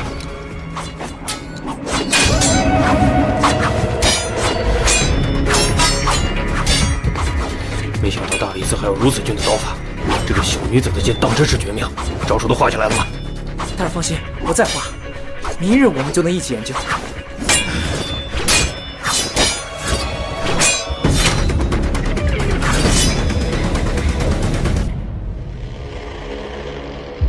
我挑拨离间，商华给过你什么？他连最简单的拥抱都不曾给过你，打着为你好的旗号，替你安排了所有的一切。你人生中的每一个决定，有哪个是你自己做的？我与他们不同，这些人，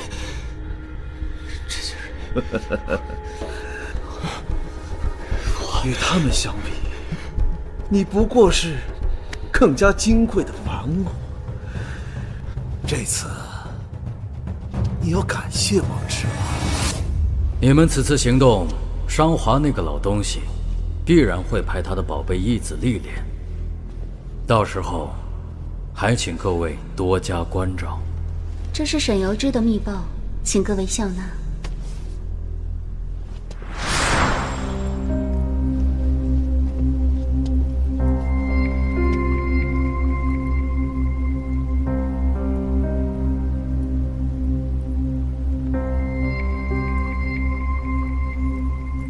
大人，这些是我新买来的孩子，身世背景已经查清楚，绝无后患。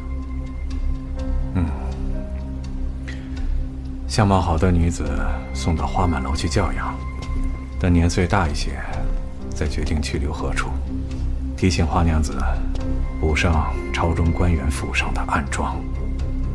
是，大人。这些孩子之中，您可有中意之人？单凭相貌，怎么能分出好坏啊？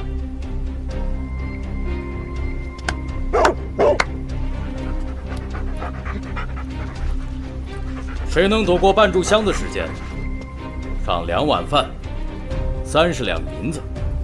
我可以不参加吗？什么？我见过萧深饲养过这类大犬，与饿狼相匹敌。为了2碗饭30两银子搭进自己的性命，不值得。若是能保我一生衣食无忧，尚且值得用命去拼。他是谁家的孩子？回大人，他是沈家的孩子。你与他之间哪来的父子情谊？你以为你很特别吗？王直他不止杀了一只狼，还将所有的孩子都杀了。你想要锦衣玉食，他给你荣华富贵，你们之间从来都只是交易。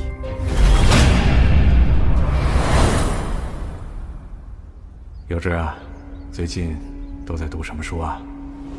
回义父，最近在读《左传》《昭明文选》。《昭明文选》第45卷，对楚王文。楚襄王问于宋玉曰：“先生岂有夷行语？何事民众庶不欲之甚也？”宋玉对曰：“唯然有之。愿大王宽其罪，使得避其辞。夫圣人归义其行，超然独处。世俗之民，又安知臣之所为哉？”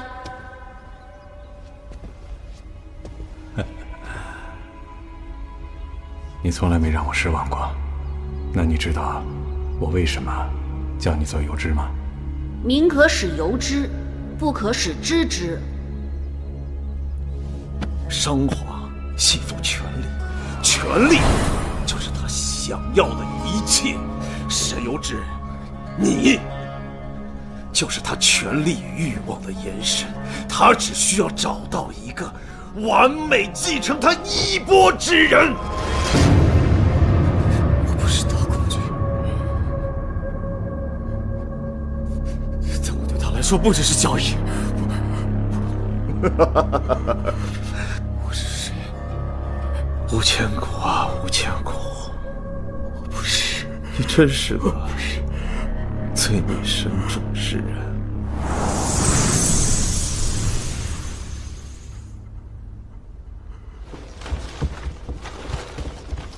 哎，陆宋师，袁大人，嘿嘿，好巧啊！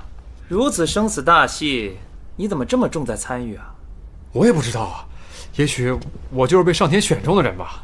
哎，错了，我才是那个被上天选中的人。那袁大人真是好缘分呐！